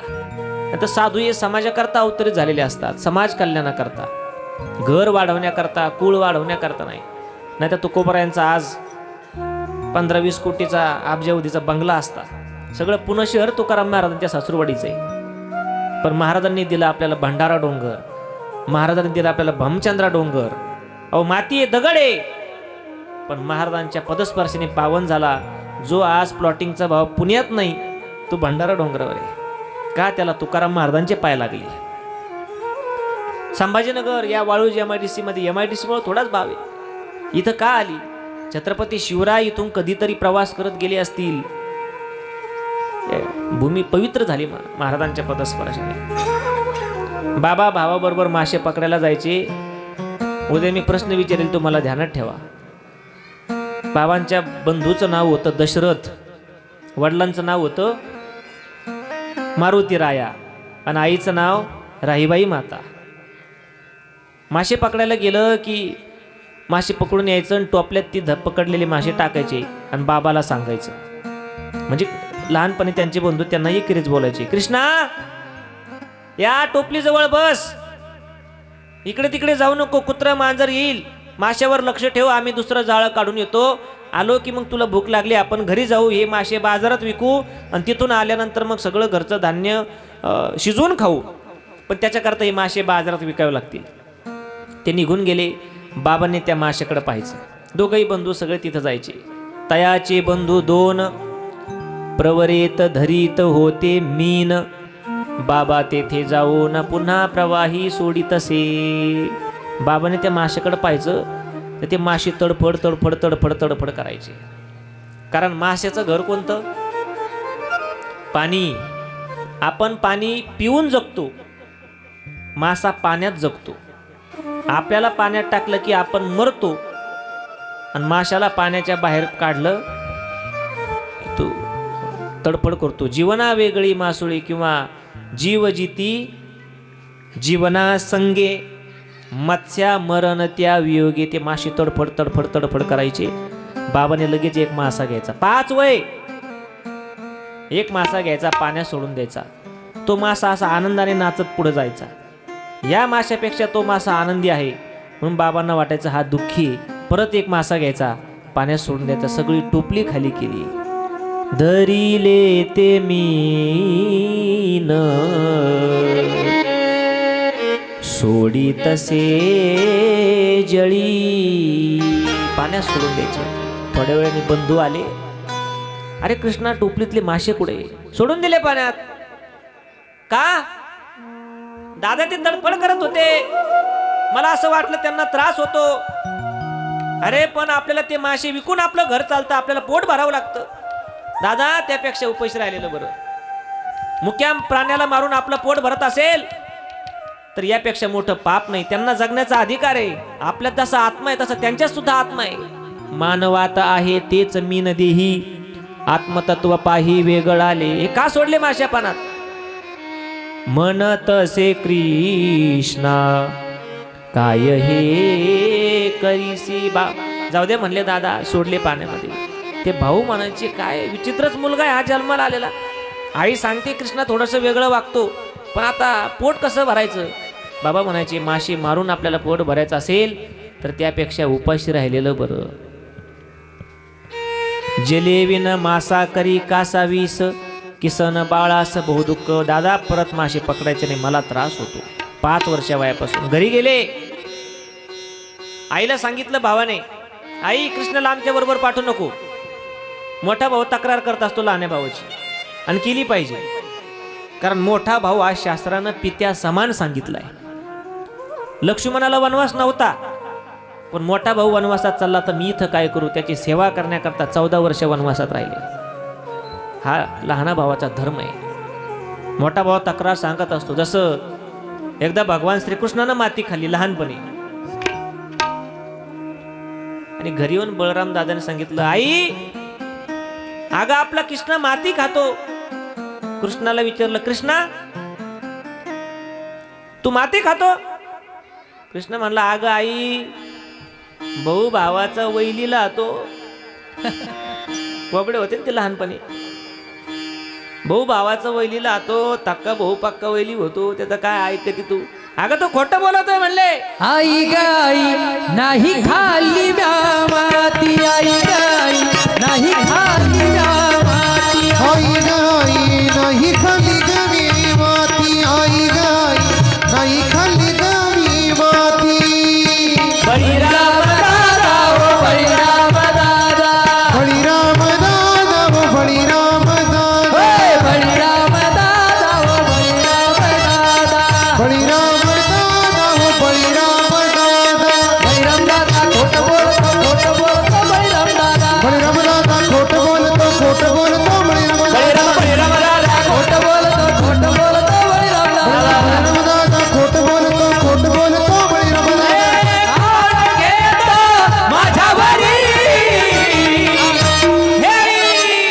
आई गाई नाही खाल्ली म्या माती, आई गाई नाही खाल्ली म्या माती. आई गाई नाही खाल्ली गवी माती, आई गाई नाही खाल्ली गवी माती.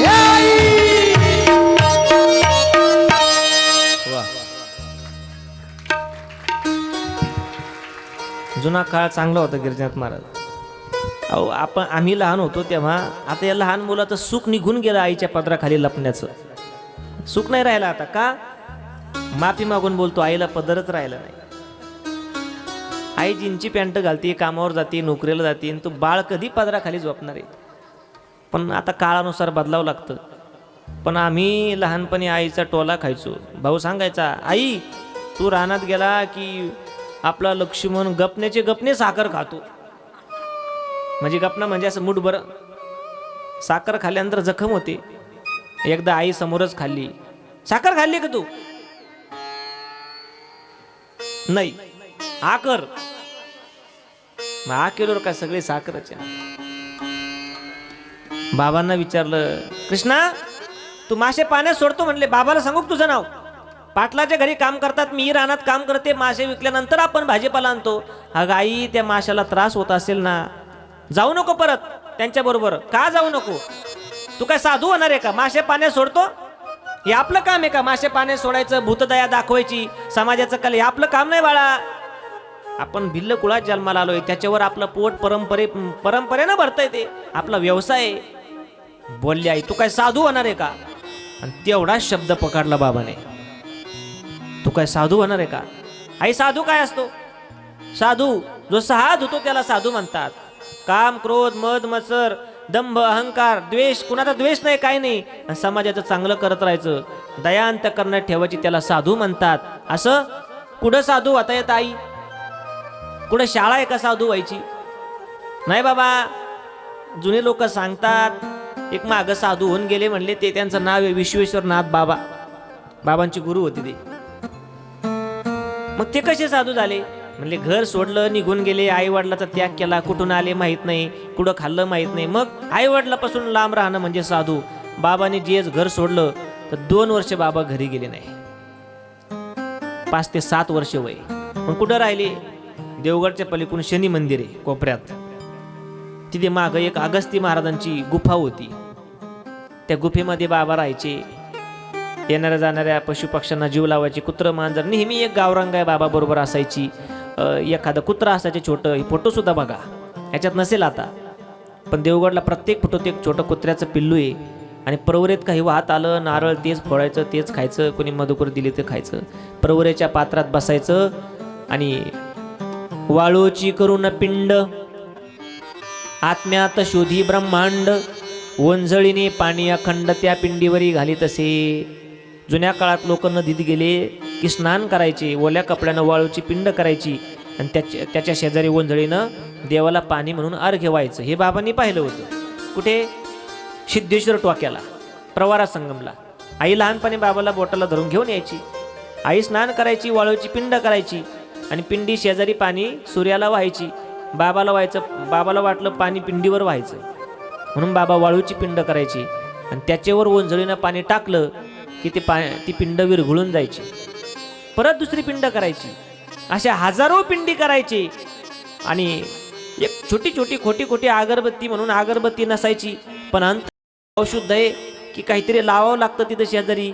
मग तिथूनच एका लिंबाची काडी मोडायची आणि पिंडीजवळ खोसून द्यायची. त्या पिंडी शेजारी जाण वाळली काडी देतसे खोवून, तीच अगरबत्ती म्हणून सेवा चाले निरंतर. अहो त्या अगरबत्तीच्या लिंबाच्या काडीला सुगंध येत होता, धूर निघत होता त्याचा. त्या काडीचा निघे धूर, सुवास पसरे दूरवर, चंदना समान अतिमधुर वाटत असे जनासी. पिंडीवर पाणी टाकायचं. अहो ते महादेवाला लगेच प्राप्त झालं. भोळे देवेने ते बेलाचं पान व्हायचं. बेलाचं पान म्हणजे भगवान महादेवांचं अति आवडीचं. जुनं गीत हे बघा.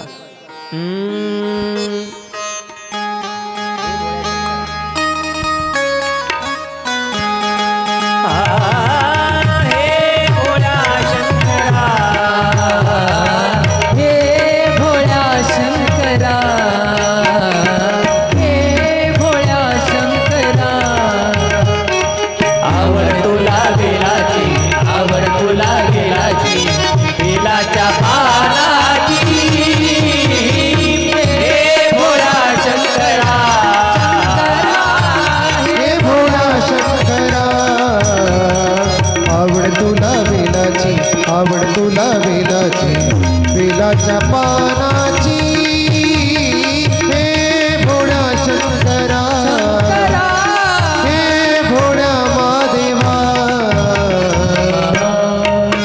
बेलाचं पान व्हायचं, वंजळीनं पाणी टाकायचं आणि भजन काय करायचं? काय कळणार आहे लहान मुलांना कोणत्या देवाचं भजन काय? पण महादेवाच्या मंदिरात गेलं की वडिलांबरोबर बाबांनी ऐकलं होतं. वडील काय करायचे? महादेवाच्या समोर गेल्यानंतर हात जोडायचे आणि तिथे गेल्यानंतर तोंडाला हात लावून आवाज काढावा लागतो. अज राजापासून ती प्रथा चालत आली. बोकडाचा आवाज काढावा लागतो. असं बोंबलावं लागतं त्याला. आता ते माहिती जुन्या लोकांना. पण बाबाने ते वडिलांचं पाहिलं. बाबा म्हणायचे तर असा आवाज येत नाही. मग बाबा तोंडानेच म्हणायचे तोबा तोबा. असा आवाज वेगळा निघतो डमरू वाजवल्यासारखा. बाबा फक्त हात लावायचे आणि म्हणायचे तोबा तोबा महादेव बाबा आणि ओम नमः शिवाय सारखं भजन. ओम नमः शिवाय, ओम नमः शिवाय, हर हर भोले नमः शिवाय, नमः शिवाय, ओम नमः शिवाय, हर हर भोले नमः शिवाय, नमः शिवाय, ओम नमः शिवाय, हर हर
रात्र रात्र प्रवरेच्या पाण्यात बसायचं. तपश्चर्याच करायचं म्हणलं की काय असतं, शरीराला कष्ट करून घेणं, त्याला तपश्चर्या म्हणतात. योगायोगाने आजचा दिवस वारीचा दिवस आहे. कोणती एकादशी आज? हा, एकादश तर आहेच, पण काहीतरी नाव आहे, जया एकादशी का कुठली असू द्या, एकादशी व्रत आहे. मग एकादश म्हणजे काय? तर तपश्चर्या म्हणजे एकादश. शरीराला त्रास करून घेणं, उपाशी राहणं आणि त्या दिवशी देवाचं रोजच्या पेक्षा जास्त भजन करणं, याला काय म्हणतात? उपवास. आणि आपण उपवास कशाला समजतो? लहान मुलं खाली बसवते, हे मुलांनो एक 5 मिनिट बसा, कशाला समजतो? रोज चपात्या करतो, रोज भाकरी करतो, आज शब्दाण्याची खिचडी करायची, वेफर्स तळायचे, पेंड खजूर, शेंगदाणे, शेंगदाण्याचे लाडू, शेंगदाण्याच्या चक्की, डझनभर केळं, तांब्याभर दूध, 10-12 चहा, एवढं सगळं घेतल्यानंतर परत 4 वाजता आमचे आता पुरुष मंडळी माता भगिनीला म्हणतात, अगं खाण्याकरता आहे का एवढं खाऊन? जरा भूक लागल्यासारखं झालं. आज वारी आहे, वारी आ केलं तर शेंगदाणे दिसतात, एवढा फराळ. याला उपवास म्हणत नाही. उपवास म्हणजे उप म्हणजे जवळ आणि वसती म्हणजे राहणे. कुणाच्या जवळ राहणे? भगवंताच्या जवळ राहणे. शरीराला त्रास करून घेणे.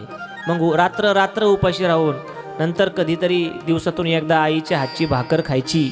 बाबा कधी दुसऱ्याच्या हातचं जेवलं नाही लहानपणापासून.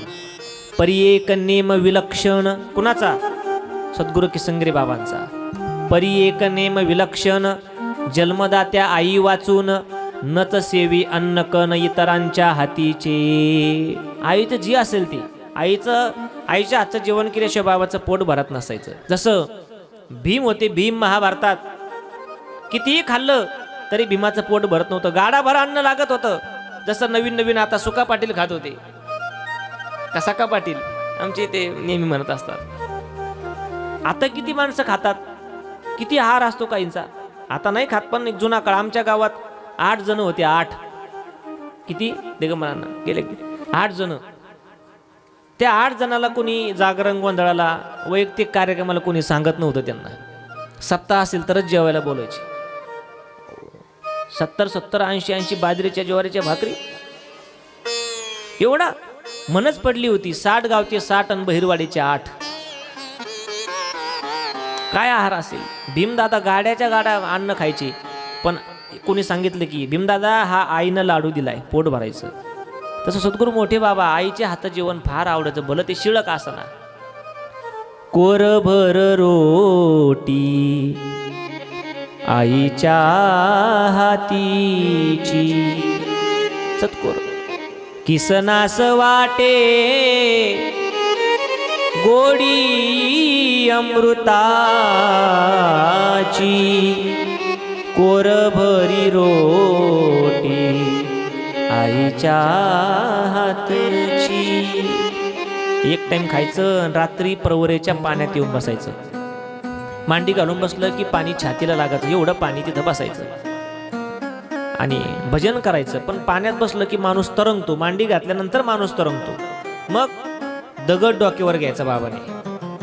दगड डोक्यावर घेतला की माणूस खाली जातो. दगड रात्रभर दगड डोक्यावर घ्यायचा आणि भजन करायचं. ओम नमः शिवाय, हर हर महादेव, ओम नमः शिवाय, हर हर महादेव. रात्रंदिवस दिन रात्री तपते केले.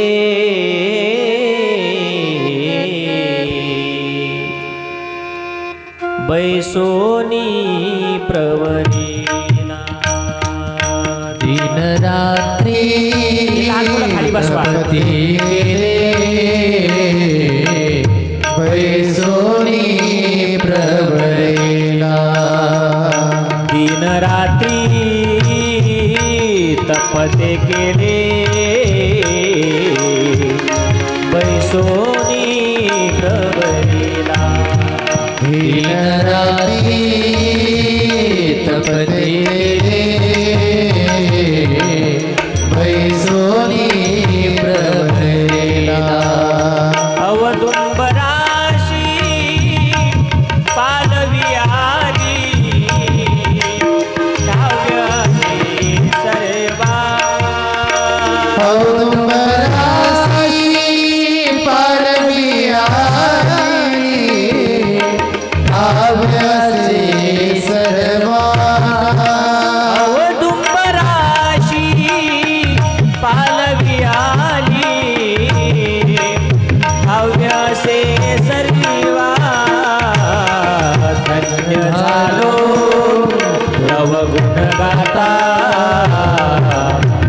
किसनगिरी देवा धन्य झालो तव गुणगाता किसनगिरी देवा धन्य झालो तव गुणगाता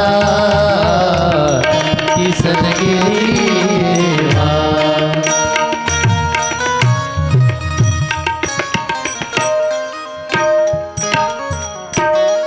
रात्रंदिवस तपश्चर्या केली, दिनरात्री तपते केले, बैसोनी प्रवरेला. चमत्कार असा झाला की ती पिंडही एक वेळ स्थिर झाली. पिंडीजवळ लावलेली ती लिंबाची काडी, तिला कुठं सुगंध येत असतो का? ती अचानक पेटली, तिचा सुगंधही येऊ लागला आणि त्या बाबांच्या मित्राला कळू लागलं की हा मुलगा आपला कृष्णा काहीतरी वेगळा आहे म्हणले. आपल्याला कुठं येता येते, ती मुलं करायचे, पण तपश्चर्या नव्हती ना. बाबांचा भाव शुद्ध होता. मी एखादी क्रिया करू शकतो आणि तुम्ही तीच क्रिया करू शकता. ज्याचा भाव शुद्ध आहे त्याला देव भेटतो. शुद्ध ज्याचा भाव झाला दुरी नाही देव त्याला, दुरी नाही देव त्याला, दुरी नाही देव त्याला.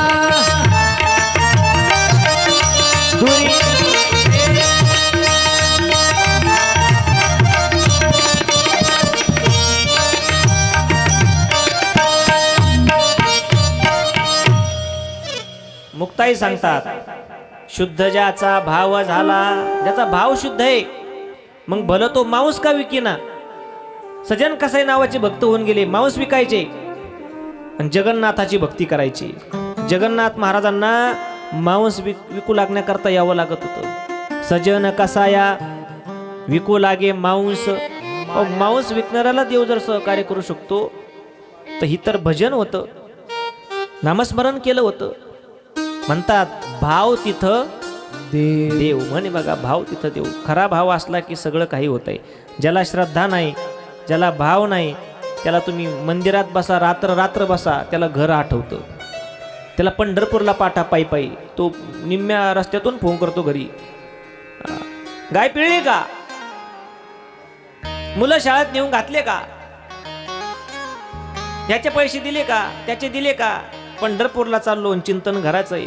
त्रिवेणी संगमी नाना तीर्थे भ्रमी, चित्त नाही नामी तरी ते व्यर्थ. आणि आपण घरी राहून चिंतन करतो. आज हे देवगड फाट्यावर असतील, पंढरपूरला चालले, आता पांढरीचे पोलर असतील, पंढरपुरात गेले असतील, चंद्रभागेत स्नान केलं असन, काय गर्दी असन, कपडे कुठेतरी सांभाळले दिले असतील, प्रदक्षिणा घातली असन. आपल्याला घरी राहून ते पंढरपूर घडतंय. भाव आहे. भाव नसेल तर काही नाही. भाव के वश में है भगवान, वा वा. भाव के वश में है भगवान, भाव के वश में है भगवान, भाव के वश में है भगवान. भाव बिना सब, भाव बिना सब साधन झूठे, भाव बिना सब साधन छूटे, व्यर्थ सकल निधान.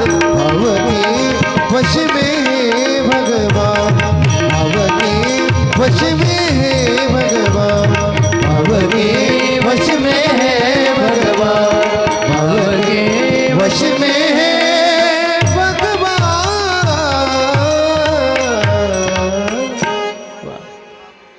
भाव के वश में हे भगवान.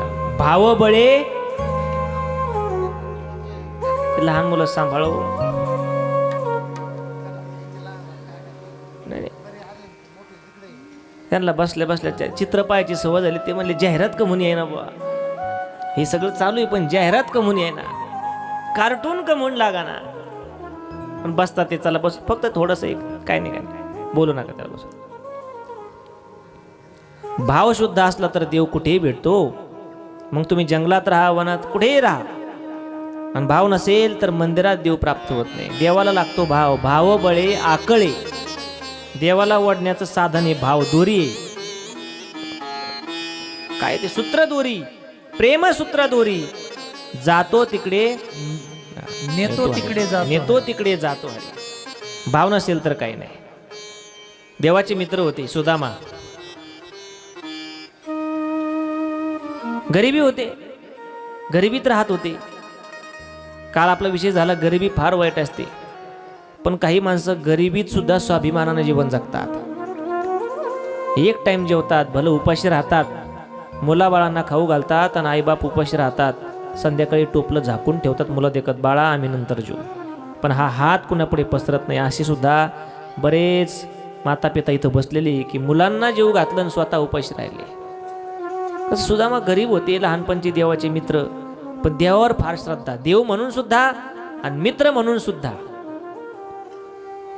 गरिबी अशी आली की शेवटी एक दिवस धर्मपत्नी म्हणाली, अहो देव तुमचा मित्र आहे, राजा झालाय तो द्वारकेचा, गड्यांनो राजा किरे झाला, कृष्ण सिंहासनी बैसला. मी ऐकलं, म्हणले जा त्याच्याकडं, भीक नका मागू, पण मित्र म्हणून काहीतरी मदत तर घेऊन या.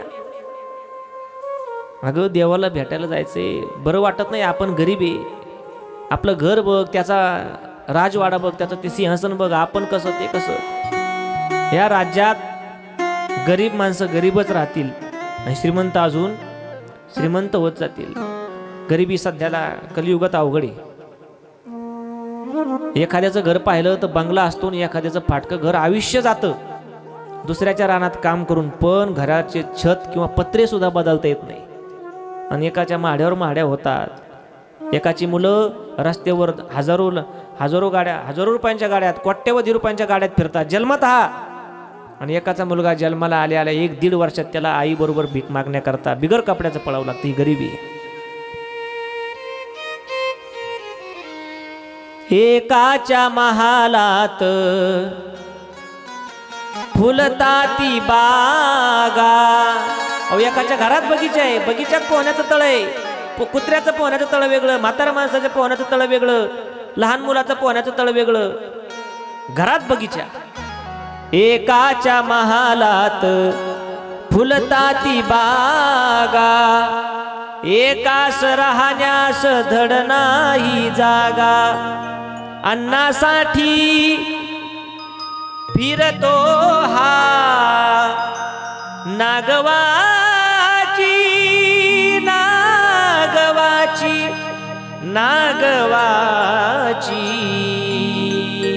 बिगर कपड्याचे फिरतात गरीबाची पोरं. गरीबाचा घास कधी हिसकू नका, नाही तर ते मरेपर्यंत फेडावं लागेल. गरिबी ती सुद्धा म्हणजे गरीब होते. नको बाबा कशाला जायचं त्याच्याकडं, अहो जा तुमचा मित्र आहे. बरं ठीक आहे, पण लहानपणी आमचे एकमेकाकडे चाललो रानात गाया मागे की एकमेकाला काहीतरी घेऊन जायचं खायला, दे बरं देवाला काहीतरी खायला. अहो तुम्ही सकाळी जेवले नाही, तुम्ही म्हणता देवाला द्या. त्याला काय कमी तिथे देवाला कमी ना, त्याला भाव लागतो, तो भाव खातो, आपण भाव खातो. अगं पण दे काहीतरी. 3 घरचे पोहे एकत्र केले, 3 प्रकारचे, एका पुरचुंडीमध्ये बांधून दिले, छोट्याशा पडक्यामध्ये दाबून दिले. गेले वाट काढत काढत काढत, भूक लागलेली, पाठीला पोट चिटकलंय, डोळे खोल गेले, तहान लागली, थोडंसं वय झालेलं, ब्राह्मणी वेश, गळ्यात जानवय, कमरेच्या खाली धोतर गुंढाळलेलं आहे, पावलं टाकत टाकत पायाला चिरा पडलेल्या रस्ता शोधत शोधत द्वारकेला गेले. द्वारकेच्या महाद्वारावरती रक्षापाळ होते, जय विजय चौबदार. चौबदारांनी आवाज दिला, ओ बाबा कुठे चालले? अहो तुमच्याच नगरीत येतोय, कुणाला भेटायचंय? गरीबाला प्रवेश नाही इथं. अहो मी गरीब जरी असलो तरी मी ब्राह्मण आहे, ब्राह्मणांचा अपमान करू नये. तुकोबाराय म्हणतात, जसं गोमातेनं तोंडानं मळ जरी भक्षण केला तरी तिला अपवित्र मानू नये. पिंपळाचा वडाचा जन्म कावळ्याच्या विष्ठेतून होतो. आपण झाड लावल्यानंतर येत नाही वडाचं झाड, मग कावळ्याच्या विष्ठेतून ते बीज त्या ठिकाणी लागल्या जातं, तो पिंपळ उगतो वड उगतो, म्हणून त्याची पूजा करत नाही का आपण? करतोय. तसं ब्राह्मणाने एखादं चुकीचं काम केलं, गरीब असू द्या श्रीमंत असू द्या, त्याला वाईट म्हणता येत नाही, श्रेष्ठवर नाही असं बोलू नका. मी गरीब जरी असेल तरी ब्राह्मण आहे आणि माझं एक काम आहे म्हणले तुमच्या राजाकडं, भगवान श्रीकृष्णाकडे. हो हो काय काम आहे? मला भेटायचं त्यांना. अहो असं जाता येत नाही, जाण्याकरता प्रोटोकॉल आहे. मंत्र्याला भेटायचं म्हणलं की आधी अपॉइंटमेंट घ्यावी लागते. मोठ्या माणसाला भेटायचं. आपल्या तालुक्याचे आमदार कोण? आता तालुका कोणता येतो तुम्हाला? संदेश साहेब शिरसाट, आता आमदारांना भेटायचं असेल किंवा आमच्या माता माऊल्यांना जायचं असेल त्यांच्या धर्मपत्नीकडे, अहो ताई माझ्या लाडक्या बहिणीचा हप्ता बंद झाला हो, तेवढी एक सही करून द्या ना. मग उठले सुटले असं डायरेक्ट घरात जाता येतं का? मोठ्या माणसाला भेटायला परवानगी असावी लागते. असं जाता येत नाही बाबा, देव येते, त्यांचं काम चालू आहे. नाही हो माझा मित्र आहे म्हणले, तो तुमचा मित्र? देवा अशा भिकाऱ्याचा मित्र राहील का? मला भिकारी समजू नका, मी देवाचा बालपणचा मित्र आहे. फक्त देवाला एवढं जाऊन सांगा की तुमचा बालपणचा मित्र सुदामा आया. अरे द्वारपाल कन्हैया से कह दो, अरे द्वारपाल कन्हैया से कह दो कि दर पे सुदामा गरीब आ गया है, कि दर पे सुदामा गरीब आ गया है, किधर पे सुदामा करीब आ गया है, किधर पे सुदामा करीब आ गया है. भटकते भटकते न जाने कहाँ से, भटकते भटकते न जाने कहाँ से तुम्हारे महल के करीब आ गया है, तुम्हारे महल के करीब आ गया है. किधर पे सुदामा करीब आ गया है, किधर पे सुदामा करीब आ गया. न सर पे है पगड़ी न तल पे है दामन, बता दो कन्हैया को नाम है सुदामा हो, बता दो कन्हैया को नाम है सुदामा, बता दो कन्हैया को नाम है सुदामा. न सर पे है पगड़ी न तल पे है जामा, बता दो कन्हैया को नाम है सुदामा हो, न सर पे है पगड़ी न तल पे है जामा, बता दो कन्हैया को नाम है सुदामा, बता दो कन्हैया को नाम है सुदामा. एक बार मोहन से जाकर ये कह दो, एक बार मोहन से जाकर ये कह दो, दिल में सखा बदनसीब आ गया है, किधर पे सुदामा करीब आ गया है, किधर पे सुदामा करीब आ गया. द्वारपाळ गेले देवाकडे. हो महाराज, कोणतरी ब्राह्मण वेशात एक सुदामा नावाचा माणूस आलाय आणि तो सांगतो की मी लहानपणचा देवाचा मित्र आहे, तुम्हाला भेटण्याचा आग्रह करतोय. देवानं राजसिंहासनावर एवढी महत्वाची त्या ठिकाणी सभा भरलेली होती. सुदामा नाव ऐकलं आणि सुदामा लहानपणचा सगळा भाव आठवला की याने आपल्याला लहानपणी किती जीव लावलेला आहे.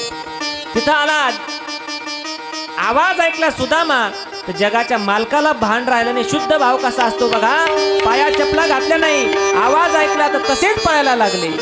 सुनते ही दौडे, सुनते ही दौडे, चले लगाया गले से सुदामा को मोहन, गळ्यात लगाया बालपणच्या सगळ्या आठवणी जागृत झाल्या. जगाचा मालक सुदामा को मोहन, सुदामाला पाहून रडू लागलाय. हुआ रुक्मिणी को वा वा वा. बहुत ही अचंबा, ये मेहमान कैसा अजीब आ गया है, किधर पे सुदामा गरीब आ गया है, किधर पे सुदामा गरीब आ गया.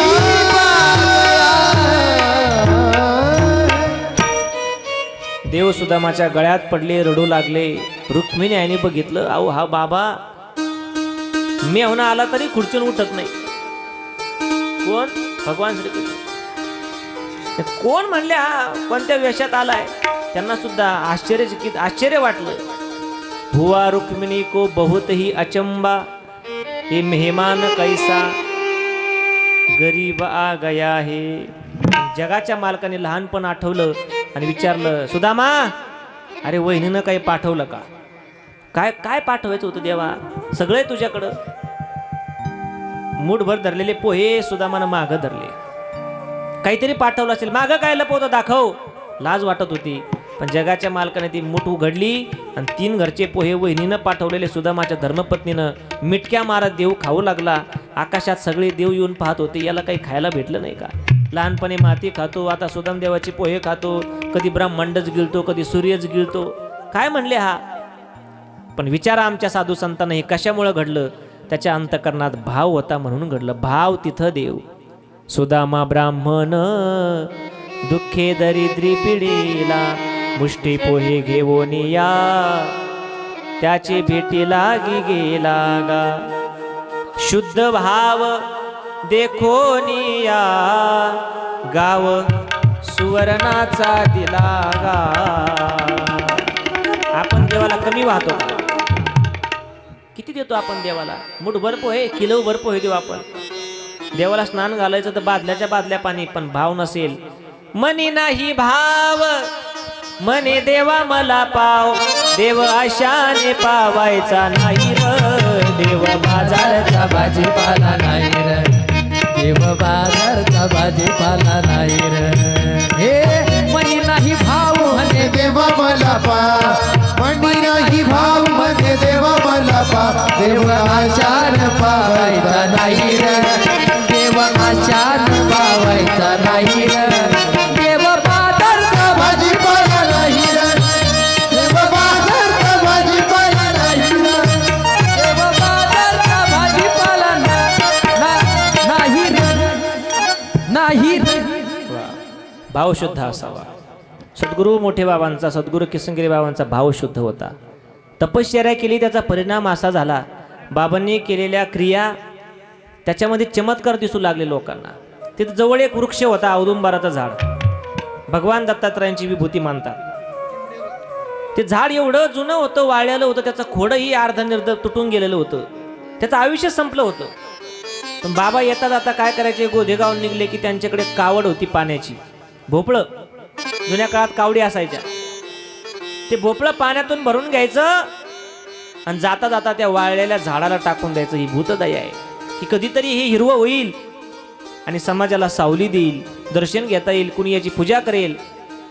त्या झाडाला पाणी टाकायचं रोज. चमत्कार असा झाला की आयुष्य संपलेलं झाड हिरवं झालं. औदुंबराशी पालवी आली, ठाववी असे सर्वा, मग नित्य गंगेवरी जाऊनी. भोपळ्यामध्ये गंगाजळ आणूनी, त्या वृक्षाशी घालून सजीव केले तयासी. बाकीचे मित्रमंडळी सांगायचे काय नाही, ते लहानपणापासूनच असं आहे म्हणले, त्यांना काही एवढं महत्त्व वाटत नसायचं. प्रवरेच्या पाण्यात, प्रवरेच्या पात्रात सगळी मित्रमंडळी बाबांचे, जसं भगवान श्रीकृष्णाचे मित्र होते, यमुनेच्या वाळवंटात खेळायचे, तसं बाबांची खेळ प्रवरेच्या वाळवंटात व्हायचे. बाकीचे मित्र कुणी विट्टू दांडे खेळायचं, कुणी क्रिकेट खेळायचं, ज्याला चेंडू फळी म्हणतात, कुणी फेकाफेकी म्हणतात त्याला. काय एक फेकाफेकी असायची दगडाची. किंवा दुसरा एक खेळ असतो धप्पाकुटी. इकडे आहे का शहरात धप्पाकुटी? काय असतो धप्पाकुटी? चेंडू करतात किंवा काहीतरी पाठीला लागेल असं घ्यायचं, पळायचं, समोर जो बोलतो त्याला फेकून मारायचं. जुन्या काळापासून धप्पाकुटी. धप्पाकुटी खेळ प्रत्येकानं खेळला पाहिजे, प्रत्येक पुरुषानं. का? सहनशीलता वाढते. नंतर मग लग्न झाल्यानंतर पोळपाट हाणू द्या, लाटणं हाणू द्या, चप्पल हाणू द्या, धप्पाकुटी. आताचे खेळ, आता एकच खेळ राहिला. आता शरीर सुदृढ होईल असे खेळ राहिले नाही. आता एकच खेळ आहे बघा, कुठे ते एवढाच. लहान मुलं एवढंच खेळतात, असं असं असं असं. आणि आई म्हणते बघा माझा मुलगा किती व्हॉट्सअप चालवतो, असा पप्पाच्या खिशीतून फोन काढतो पळून जातो. अहो ते म्हातारपणे आपल्याला असंच करणार आहे. वा घराच्या बाहेर जा, वृद्धाश्रमात, त्याच्या हातात ज्ञानेश्वरी द्या, हरिपाठ द्या, आपल्या सप्तामध्ये घेऊन या. इथं हरिपाठात पावल्या खेळायला लावा. इथं पावली काय खेळायची असते? आपलं पाऊल वाकडे पडू नये समाजात म्हणून पावली खेळायची असते. त्याला पावली धरणं म्हणतात. काय म्हणतात? नाचणं म्हणजे पावली नाहीये. नाचणं हे नाचायला तर मग जनावरही नाचतात. पाऊल धरता आलं पाहिजे. जसं म्हणतात ज्ञानोबा तुकाराम, लगेच पाऊल पडलं पाहिजे. ज्ञानोबा तुकाराम, ज्ञानोबा तुकाराम, ज्ञानोबा तुकाराम, ज्ञानोबा तुकाराम, ज्ञानोबा तुकाराम, ज्ञानोबा तुकाराम, ज्ञानोबा तुकाराम, ज्ञानोबा तुकाराम, ज्ञानोबा तुकाराम, ज्ञानोबा तुकाराम, ज्ञानोबा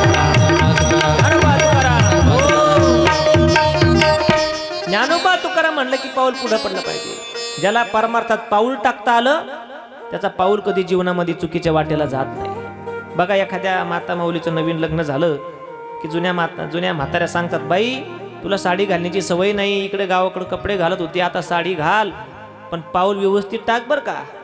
म्हणजे काय, चारित्रही चांगलं ठेव आणि चालतानाही असं चाल की तुझ्याकडे कुणी बघितलं नाही पाहिजे. साडीच्या घोळातून पाऊल टाकता आलं पाहिजे, चांगलं पाऊल पडलं पाहिजे. म्हणून खेळही चांगले असावे, जुने खेळ चांगले होते. भगवान श्रीकृष्णाचे खेळ वेगळे, सद्गुरू किसनगिरी बाबाही खेळायचे.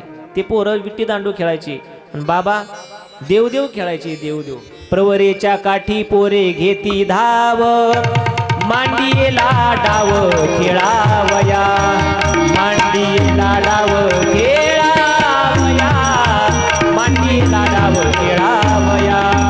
परवरीच्या काठी पोरे घेते धाव, मांडीला डाव खेळावया, मांडीला डाव खेळावया, मांडीला डाव खेळावया.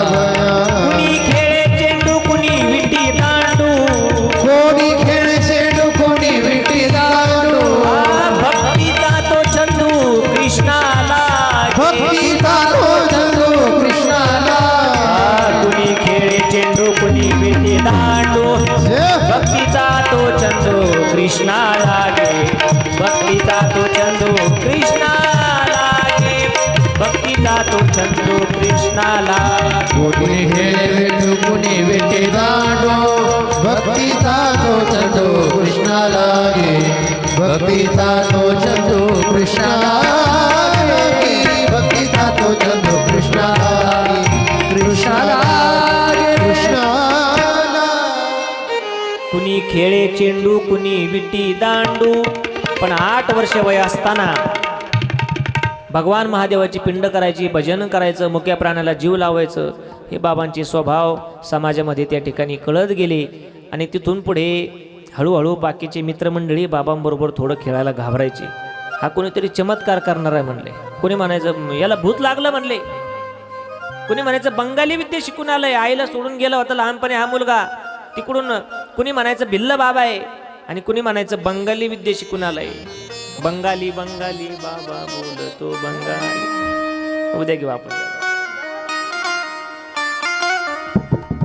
छान गीते बघा, ही बंगाली विद्या असते, उद्या घेऊ आपण ते.